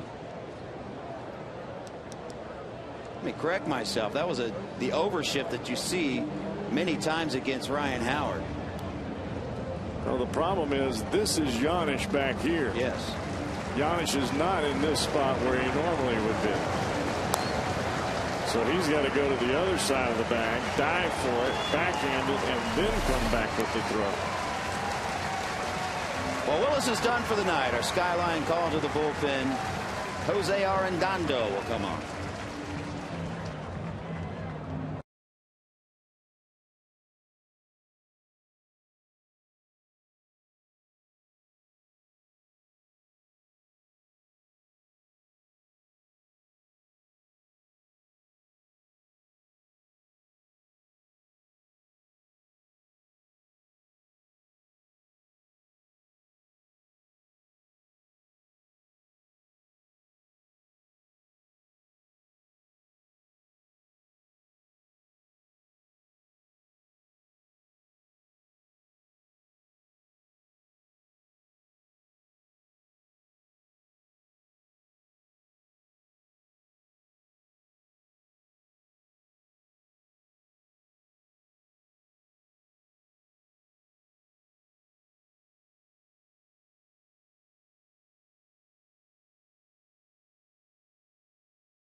East Coast subs find a Penn Station location near the Reds fan zone and behind section 413.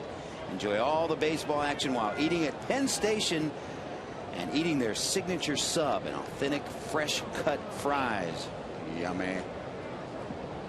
To see your Reds, call 513-381-REDS or visit reds.com. Dontrell Willis is done. 6 2/3. Only 5 hits, but 3 earned runs. And Chase Utley is his responsibility at second base. And Cowboy, the righty, Jose Arredondo.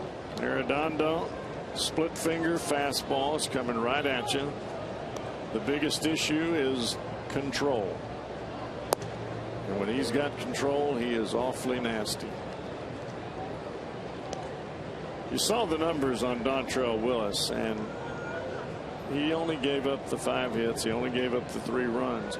But 2 of those runs came by walking Shane Victorino. He walked him to lead off the game. He scored. He walked him to lead off this inning. He scored. Those are the kinds of things, especially when you know the guy is going good, you cannot let it happen, because Polanco and Utley are too good of moving the ball around behind him.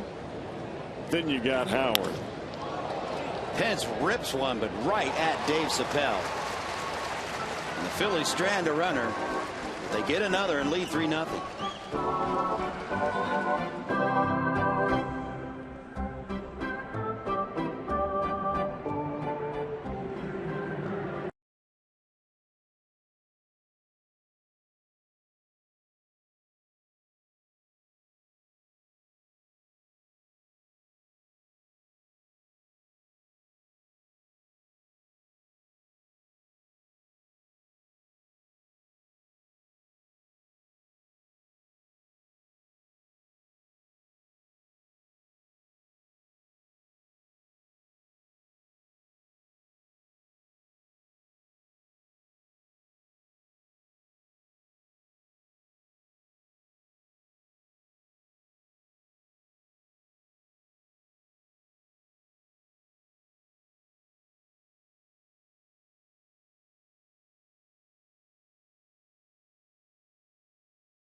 comes to FX when the #1 ranked Sooners host in-state rival the Tulsa Golden Hurricanes.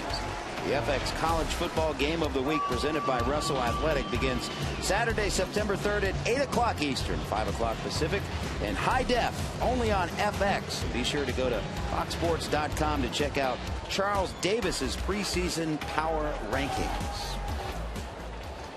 Joey Votto to lead off the 7th. And the Reds haven't scored in 16 innings. And Cliff Lee mowing them down again. He has 5 shutouts already this season and 26 starts.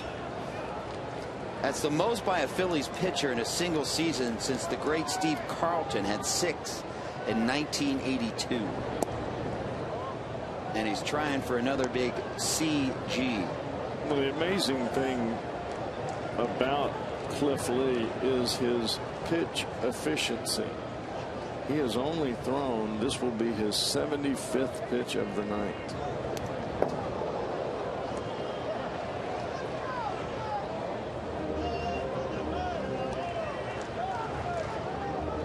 He threw 3 straight shutouts back in June. First Philly pitcher since 1950, Robin Roberts. He was pretty good, too. I don't care what level you're throwing on. 3 straight shutouts, particularly at this level. Getting her done.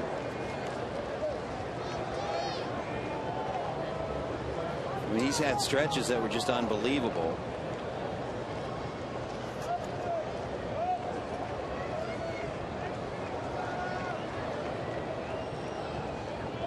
The Reds, we talked about them not scoring in 16 innings. Cliff Lee has a personal 18 innings pitch shutout streak right now. Yikes. He had a career high 34 scoreless inning streak back in June to July. Second longest in Phillies history. I mean, you could go on and on down the list of what this guy has accomplished, not only in his career, but this season. It's unreal. 34 straight innings. You got to go back to 1911. Your boy, Grover Alexander. Grover. 41 straight scoreless innings in 1911. Yes. Ground ball to short. Valdez. 1 out. Well, I can remember when Oral Hershiser was going after the record of consecutive scoreless innings and thinking to myself, there's no way. And then he just started reeling them off left and right, left and right. And I'm thinking, how is he doing this? Bulldog. Yeah.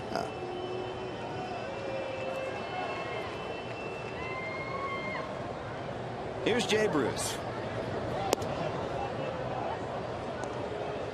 He has one of 4 Cincinnati hits on the night. Singled back in the 4th.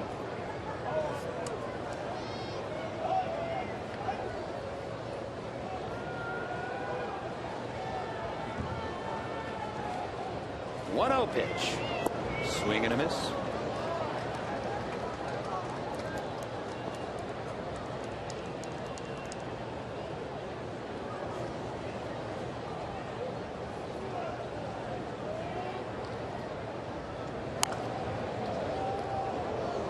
Rattled around in the Reds dugout.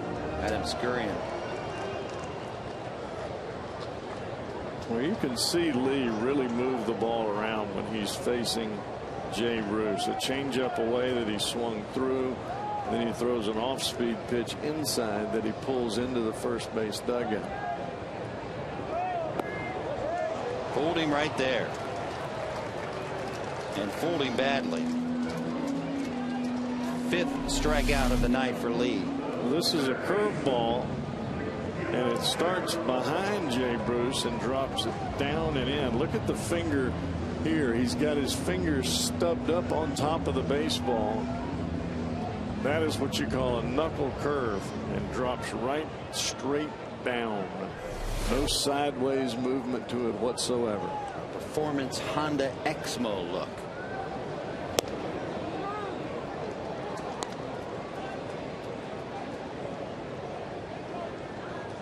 It's got to be tough to throw the pitch like that.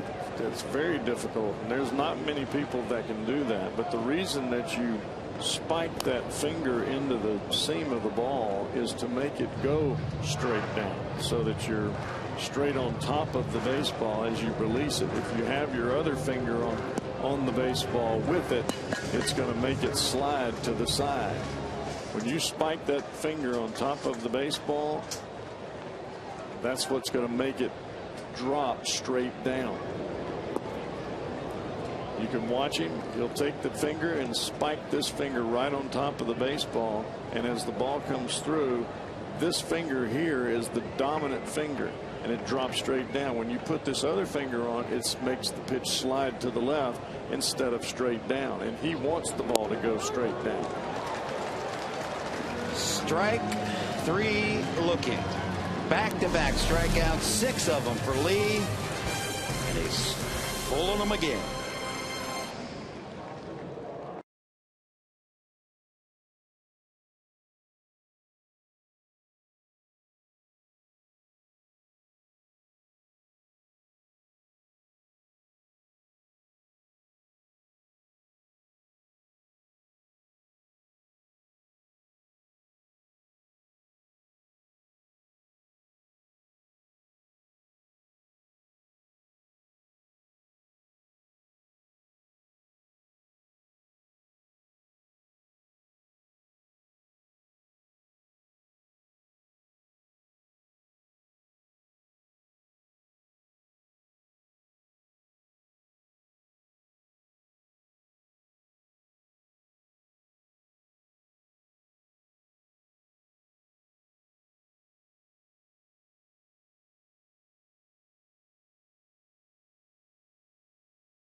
The Coors Cold Hard Blast.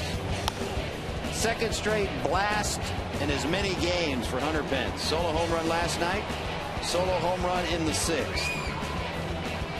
18 of them now for Hunter Pence. 3-5-0 for Philadelphia. 0-4-0 for Cincinnati. It's only 5 hits for the Phillies, but they've made them count. Took advantage of 5 walks from Dontrell Willis, which accounted for 2 of the runs. Victorino walked in the 1st and scored. He walked in the 7th and scored. Another mark of a good team. Jose Arredondo, his 2nd inning of work. He retired the last batter in the 7th when they pulled Willis. He's working on John Mayberry right now.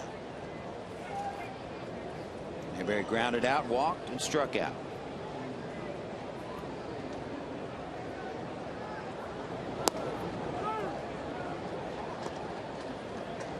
Jose ahead 1-2.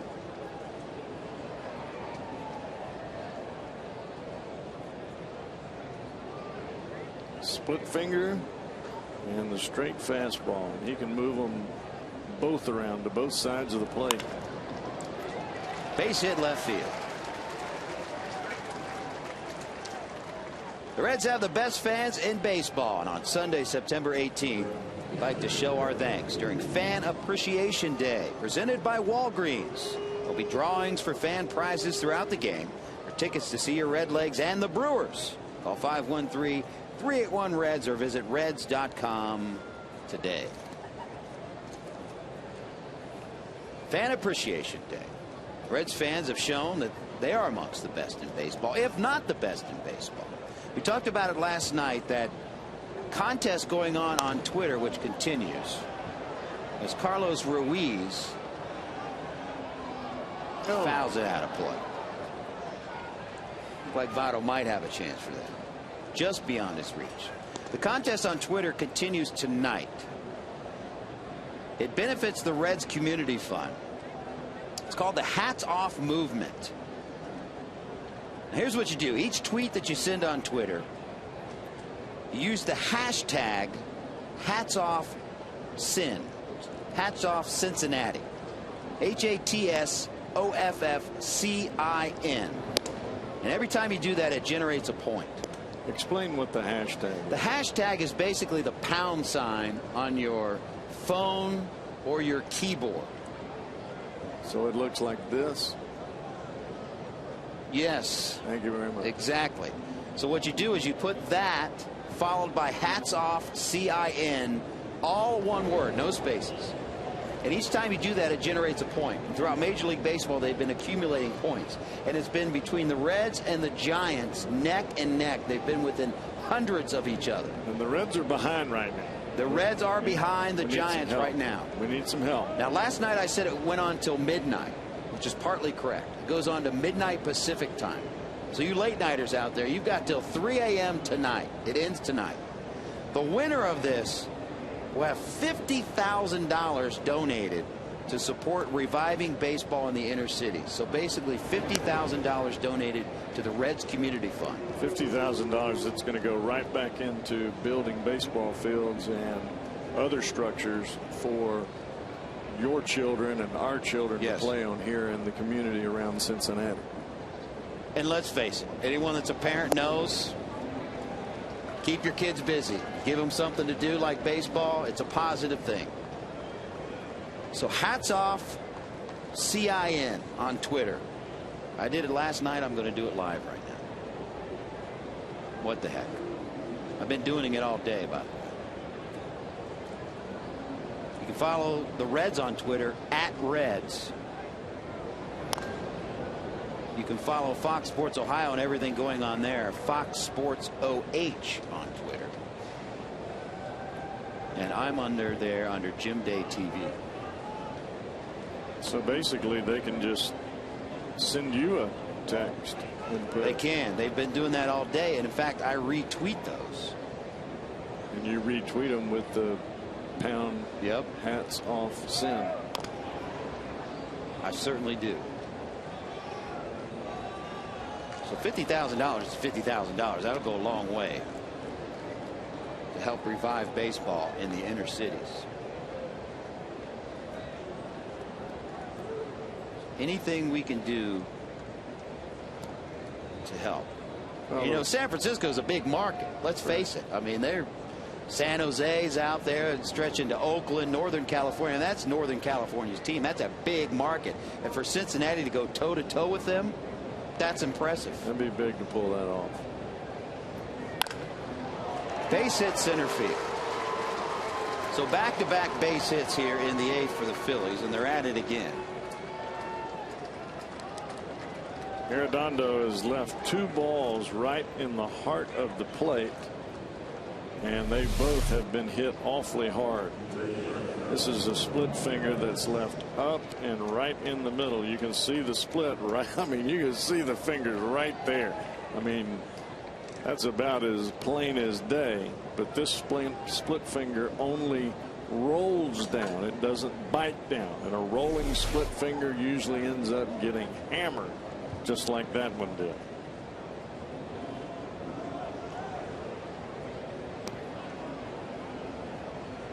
So here's Wilson Valdez, 2 on and nobody out.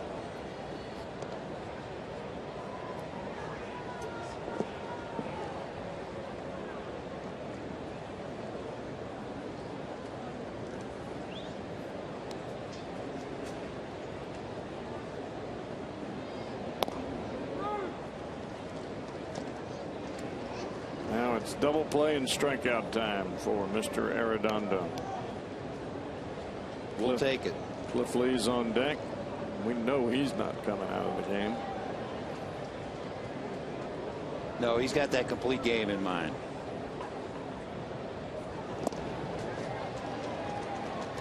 Arredondo ahead 1-2.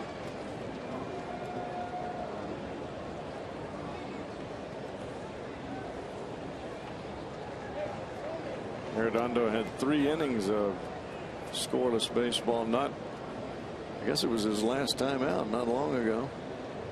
Threw the ball. It was that 14-inning affair. Yeah. Friday night game against Washington, a walk-off victory for Cincinnati.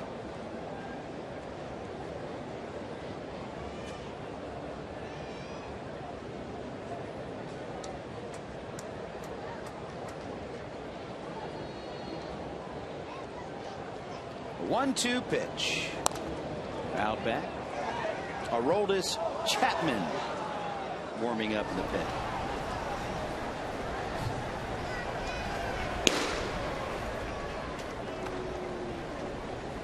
If you're a guy warming up in the pen and you throw 100 miles per hour, how many times do you dial it up that much? You obviously want to warm up, but you want to save yourself too. Well, I think the velocity is not really indicative of how you're warming up. It is your effort level, and your effort level is the same whether you throw 85 or whether you throw 105.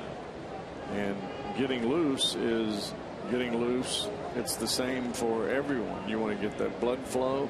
You want to feel comfortable. You want to feel like you're nice and loose, that your release point is where it needs to be. Could be 2.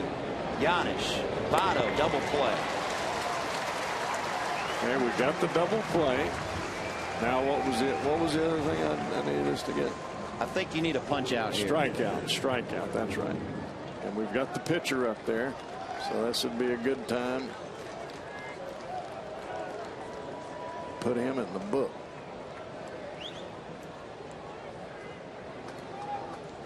Cliff Lee had a sacrifice bunt in the second, grounded out in the 4th, struck out in the 6th.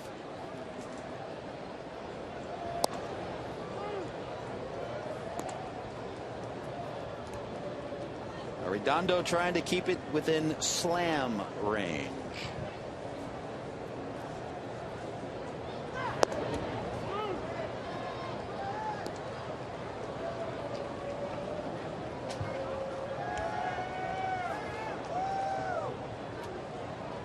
By the way, people crying for you to get back on Twitter. I told him that spelling was involved, so it's probably not going to happen. Oh, stop it. I'm kidding.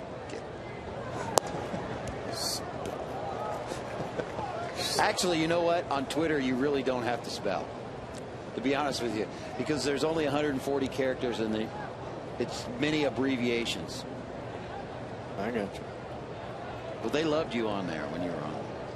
Well, I like being on it. They loved the cowboy. It's not a strikeout, but he got the ground ball. And he gets out of it. Reds still down 3-0.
hot dog play of the game. Oh, Giannis on the overshoot.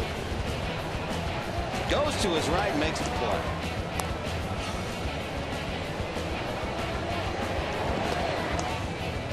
Big league stuff. Our John Morrell hot dog play of the game. And Giannis set to hit third in this inning. The Reds will send up Stubbs, Hernandez, and Giannis to face Cliff Lee, who's pitched 7 shutout innings.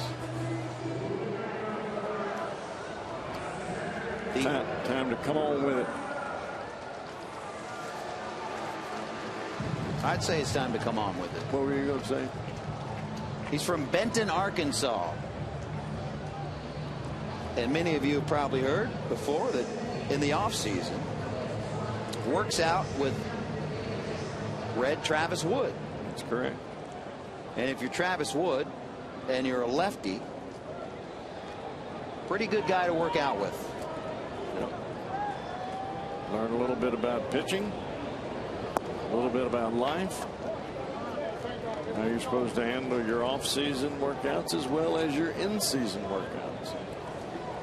How much information do you pitchers share in the big leagues like that? When you're on a different team? I would say that, you know, if you're close enough as those two are, share as much as you possibly can. I mean, as much as the guy can absorb. I mean, you can't. Leadoff base hit, Drew Stubbs. Let's see if the Reds can get something going. I mean, you can't learn 5 years of information in 5 days, you know. Right. But you do talk about different things, and you talk about how to prepare yourself and how hitters generally react to certain things.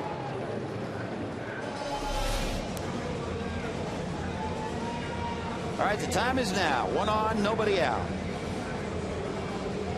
It's kind of like that issue that you and I were talking about when we saw Cole Hamels throw that cut fastball inside, and then the next pitch was a changeup to Sepelt away, and he ends up with a strikeout. Well, that is a universal setup for a changeup. You cut the ball in, changeup away. Ruiz wants to talk it over with Lee. What you try to teach young pitchers is that regardless of how good the hitter is, he can't hit both sides of the plate. So if you make him continually look on one side of the plate, whether it's in, or out, that one pitch that you're going for the strikeout, you got to make sure it's on the money.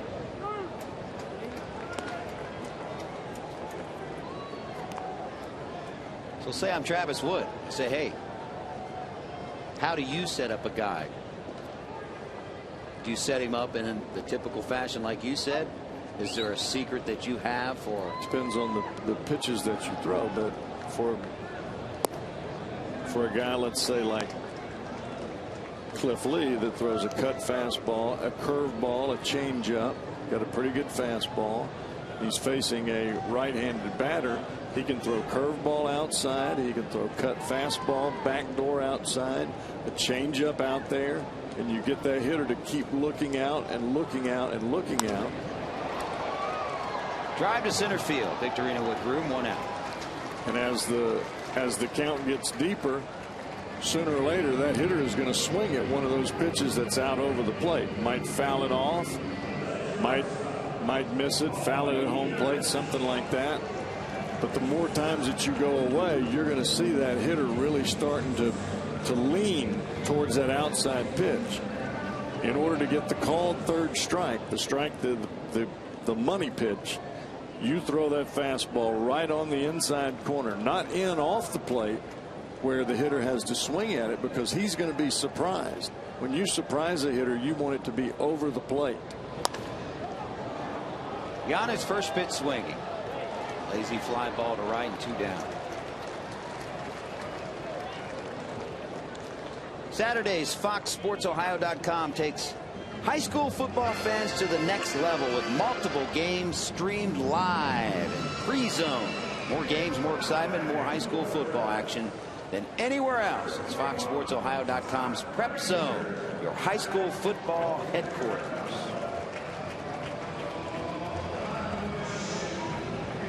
You surprised you don't pinch hit for Giannis in that situation? Got Renteria on the bench. I don't know.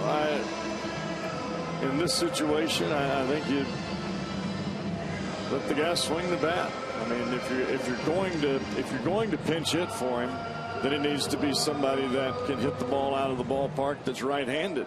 How many guys do you have over there that can do that? I'm going to save Yonder Alonso for big moment in the ninth if you got the guy that's coming into the last inning, if he's going to be there. He may not be there. But I mean, that's been an Achilles heel for this club all year long, is not having a power hitter on the right, from the right side, neither off the bench nor in left field. Yep. Todd Frazier to pinch hit.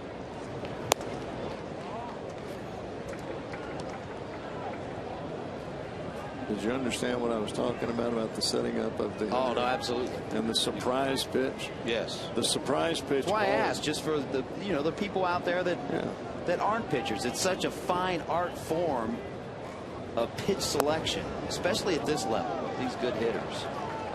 And that's why I asked you about it. Yeah. Well, the surprise pitch has always got to be a strike. I mean, you can throw the pitch right down the middle if the guy's really looking away, and he's going to let it go right by. The problem is that you've got to set up the pitch away before you come back in, or vice versa. High ball out of play. You can see now that Cliff Lee is really trying to cut the ball in on the hands of Todd Frazier. Starting it in the middle of the plate and cutting the ball in on his hands. That's why he's fouling the ball off to the right side. So where does he go next? He's either going to go back in there, or he may go with a curveball down and away in the dirt. 2-2 pitch. They go right back in there. Strikeout number 7. Reds still down 3-0.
Of the game.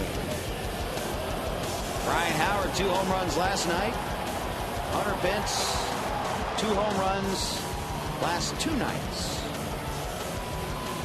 Total shot in the 6th.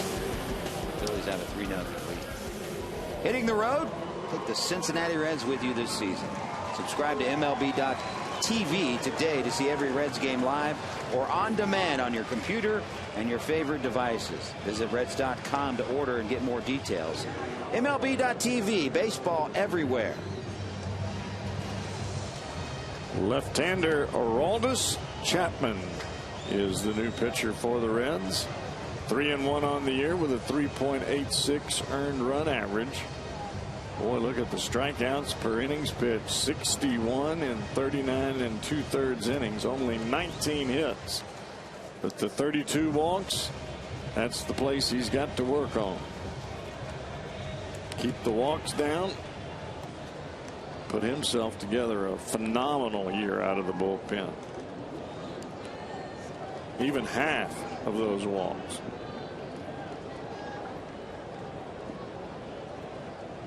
This has been talked about many times this season, but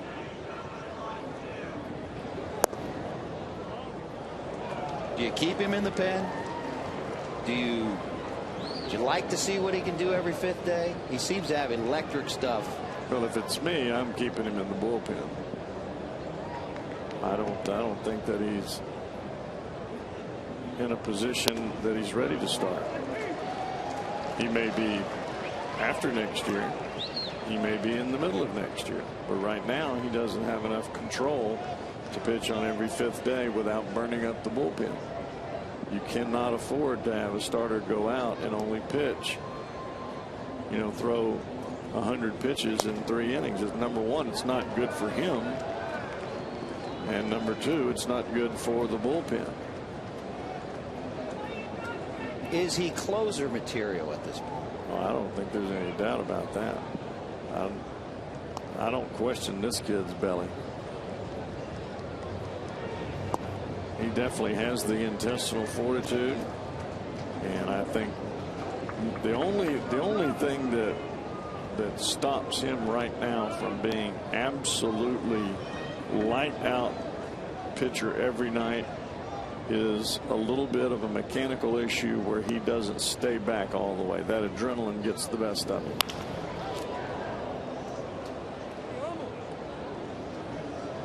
We've gone full to Shane Victorino. We're in the 9th. Phillies with a 3-0 lead. Jim Day and the Cowboy Jeff Brantley with you. Thanks for hanging out with us. It's been a tough series for Cincinnati.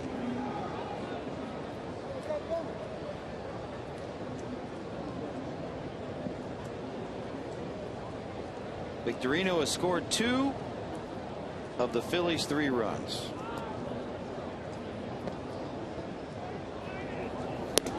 Swing and a miss, and he got him. See, that is Victorino guessing. When he stays back in this line here before he comes to the plate, he really loads up that backside, and it allows him to get his hands on top. When you get straight back here, that ball is almost like a rocket ship coming through there towards home plate. I mean, it's just a slingshot.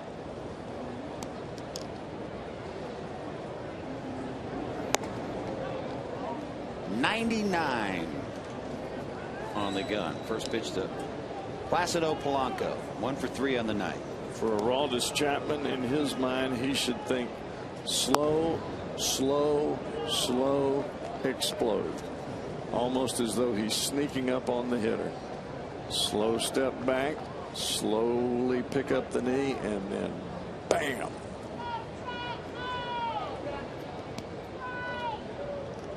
Behind 2-0. In there. So the midseason tweak they did of Chapman, where they basically dialed him back, it seemingly worked. I think it helped him. I think it helped him in the beginning of the season when Brian Price really worked with him a lot in spring training with that. It was almost a toe tap earlier. He'd start to take that step back, but he was in the windup all the time then. And he'd take that step back, and it would be almost a toe tap before he would come forward. But then when he got into the stretch, he was all out of sync. So now he's throwing predominantly out. Well, he's throwing out of the stretch all the time now. He's gone full to Polanco. I mean, this kid literally has the stuff. to strike out every major league hitter that comes to the plate. I don't care who they are. Ground ball up the middle, base hit.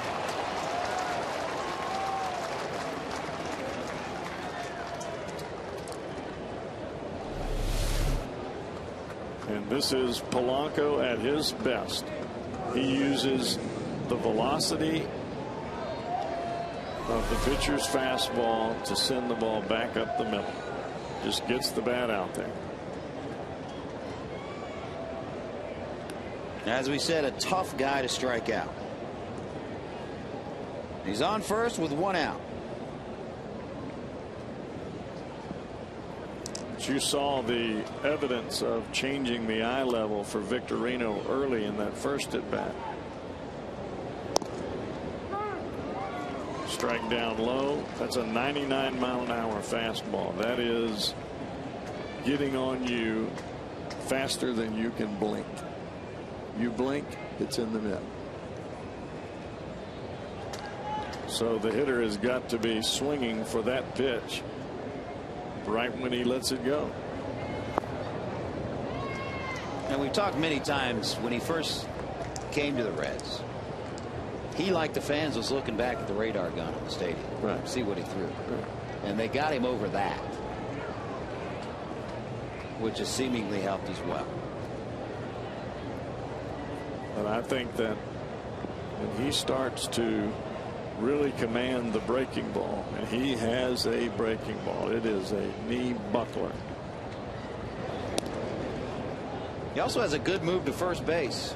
There's very little that, I mean, he is a phenomenal athlete. Very little that he cannot do as far as filling his position, doing the things that he needs to do on the mound.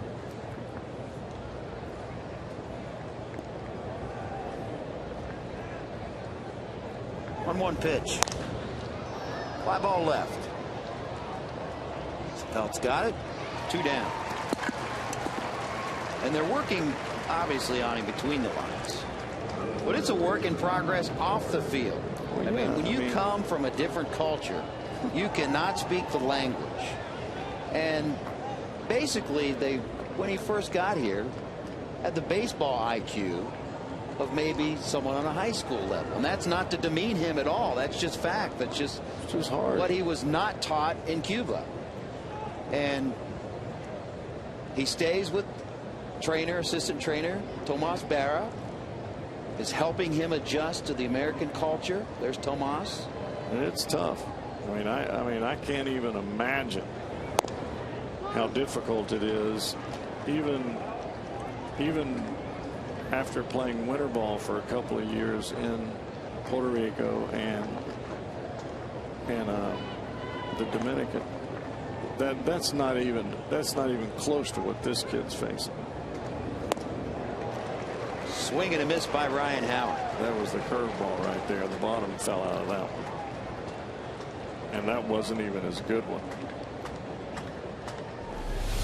This is not even his good curveball. And you can see how much Ryan Howard missed it by. All he did was swing at the speed. Well, if that's not a good curveball, mercy. I know. That's what I'm We've saying. Seen better ones. I'm saying that he has stuff that we haven't seen that. And he's going to get better. He's going to get better and better the more times he's out there. 0-2 pitch.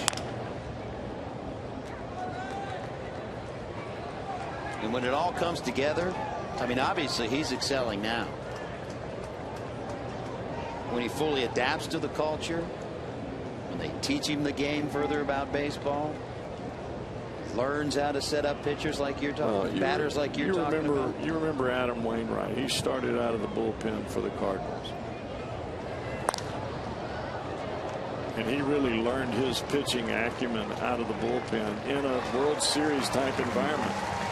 Wait till this kid gets a home run. Reds with one more chance.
Complete highlights and full interviews from the stars of the game, and you'll hear from manager Dusty Baker before anyone else. Reds Live postgame brought to you by King's Honda and the King's Auto Mall. Visit King'sHondaUSA.com.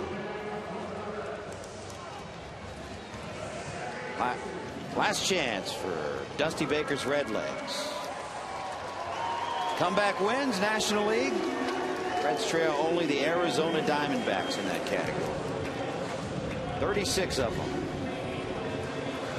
And a good situation in the ninth, if there is such a thing against Cliff Lee, is at the top of the order will come to bat. That being Brandon Phillips. Phillips, Sapelt, and Votto in the ninth. Reds down by 3.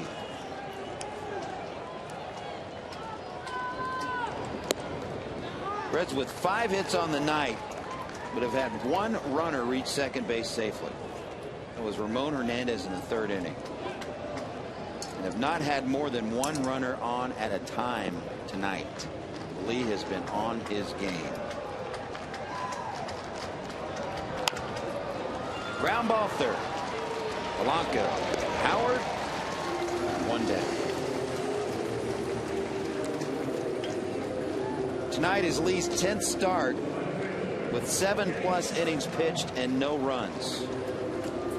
That's the most since Dwight Gooden and Tudor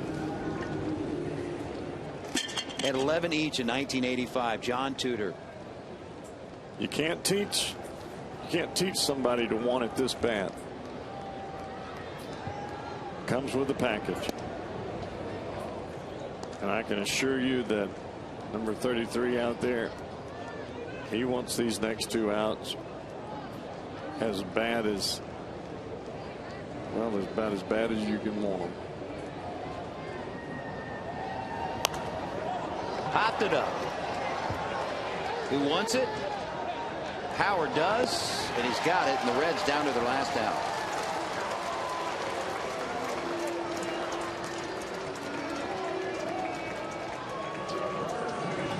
Lee's 5 shutouts and 26 starts again leads Major League Baseball.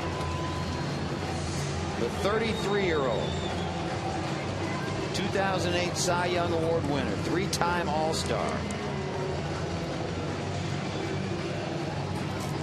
Trying to shut the Reds out for the 2nd straight night.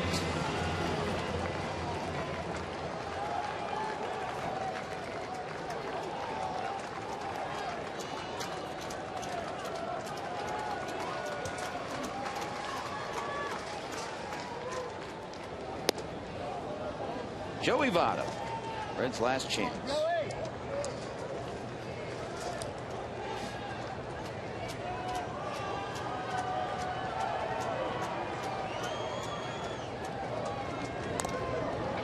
Out back.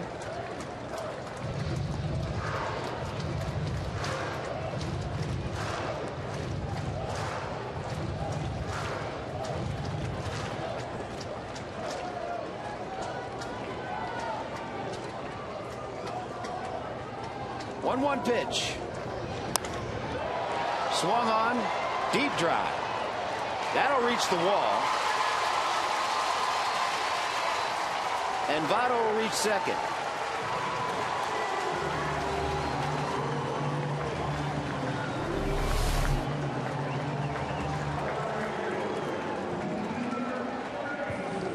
Looked like a breaking ball. And Votto stayed right with it, kept his hands back. And you could see the hands and hips explode together all at the last possible second. Joey Votto safe at second. Safe and secure New York life. First pitch of ball to Jay Bruce.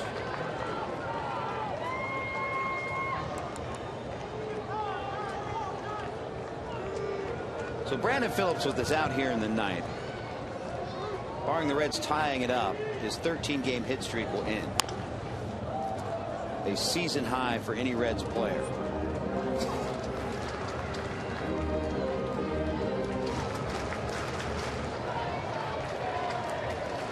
One the count, 2 outs. Votto on second.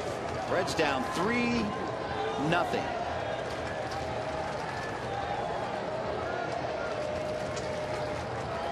A 1-1 pitch. High.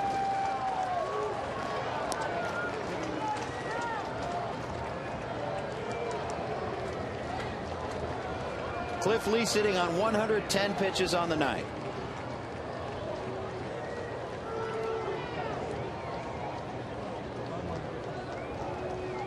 And here comes 1-11. And it's a strike. Looked like a BP fastball changeup type of pitch right on the outside corner.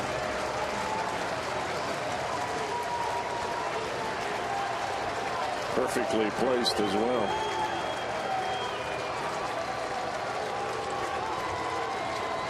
Two-two pitch. And we're full. Ryan Madson has been warming up for Philadelphia, the current Phillies closer.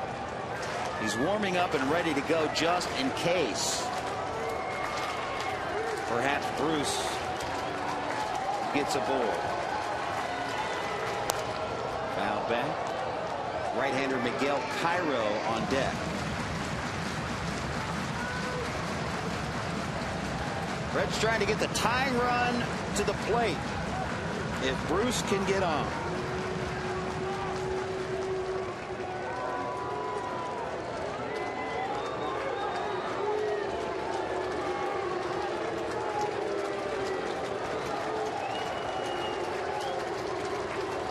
Payoff pitch. And he walked him. Red's still alive.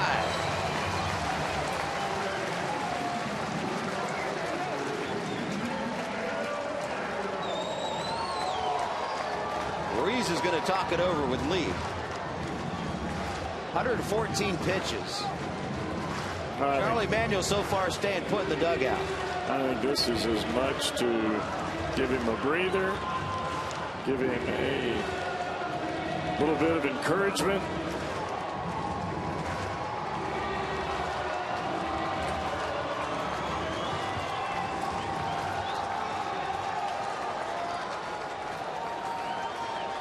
The 114 pitches, no sweat off of Cliff Lee's back. 5 times he's gone over 120 pitches this year. Lefty versus righty. Tying run at the plate. You could see that ball cut inside. Cairo started to swing and tried to hold up, but the ball cut in on the bat.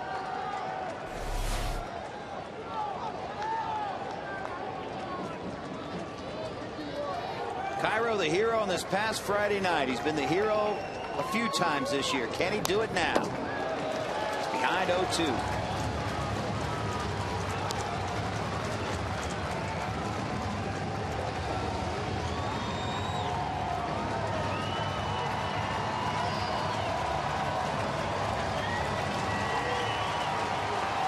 Noise out of the crowd. Haven't had much to cheer about the last 2 nights.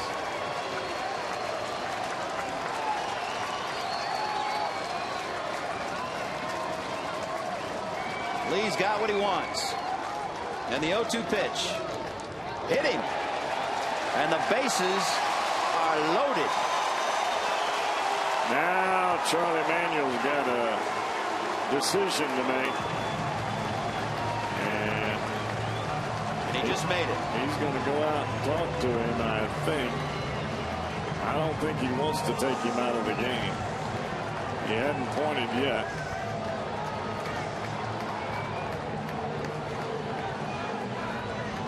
Charlie usually doesn't go out there unless he's bringing somebody back with him.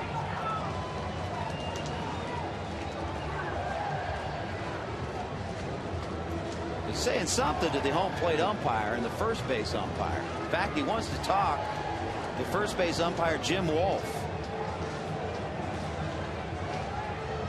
Now, I think he's asking Wolf if he stuck his arm out there or his knee out there. That's what he's talking about.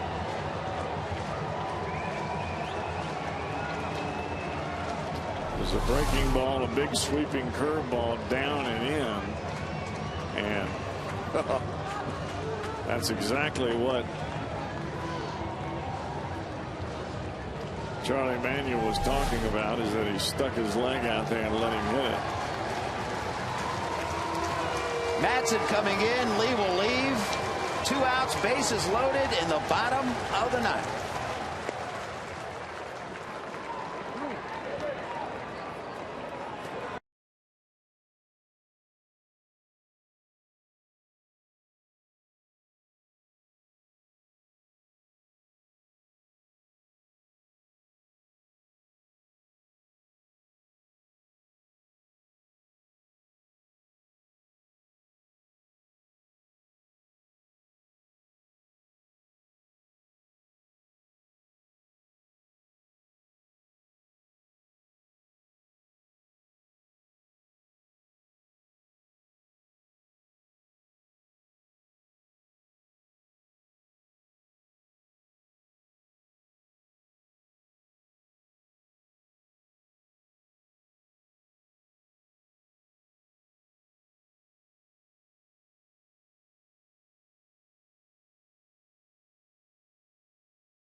The 9th, Cliff Lee goes 8 2/3 innings.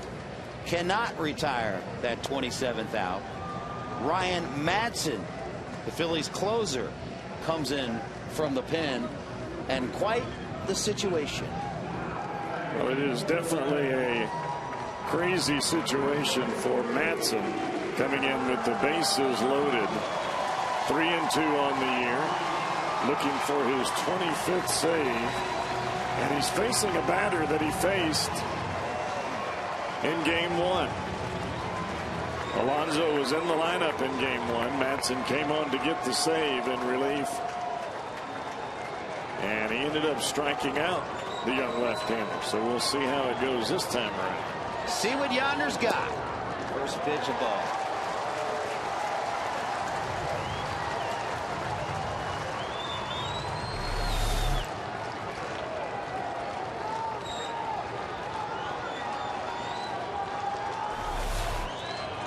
Pitch.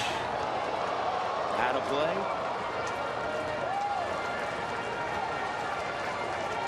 So Alonso the benefit, albeit a strikeout. He has seen what Madsen has to bring to the table.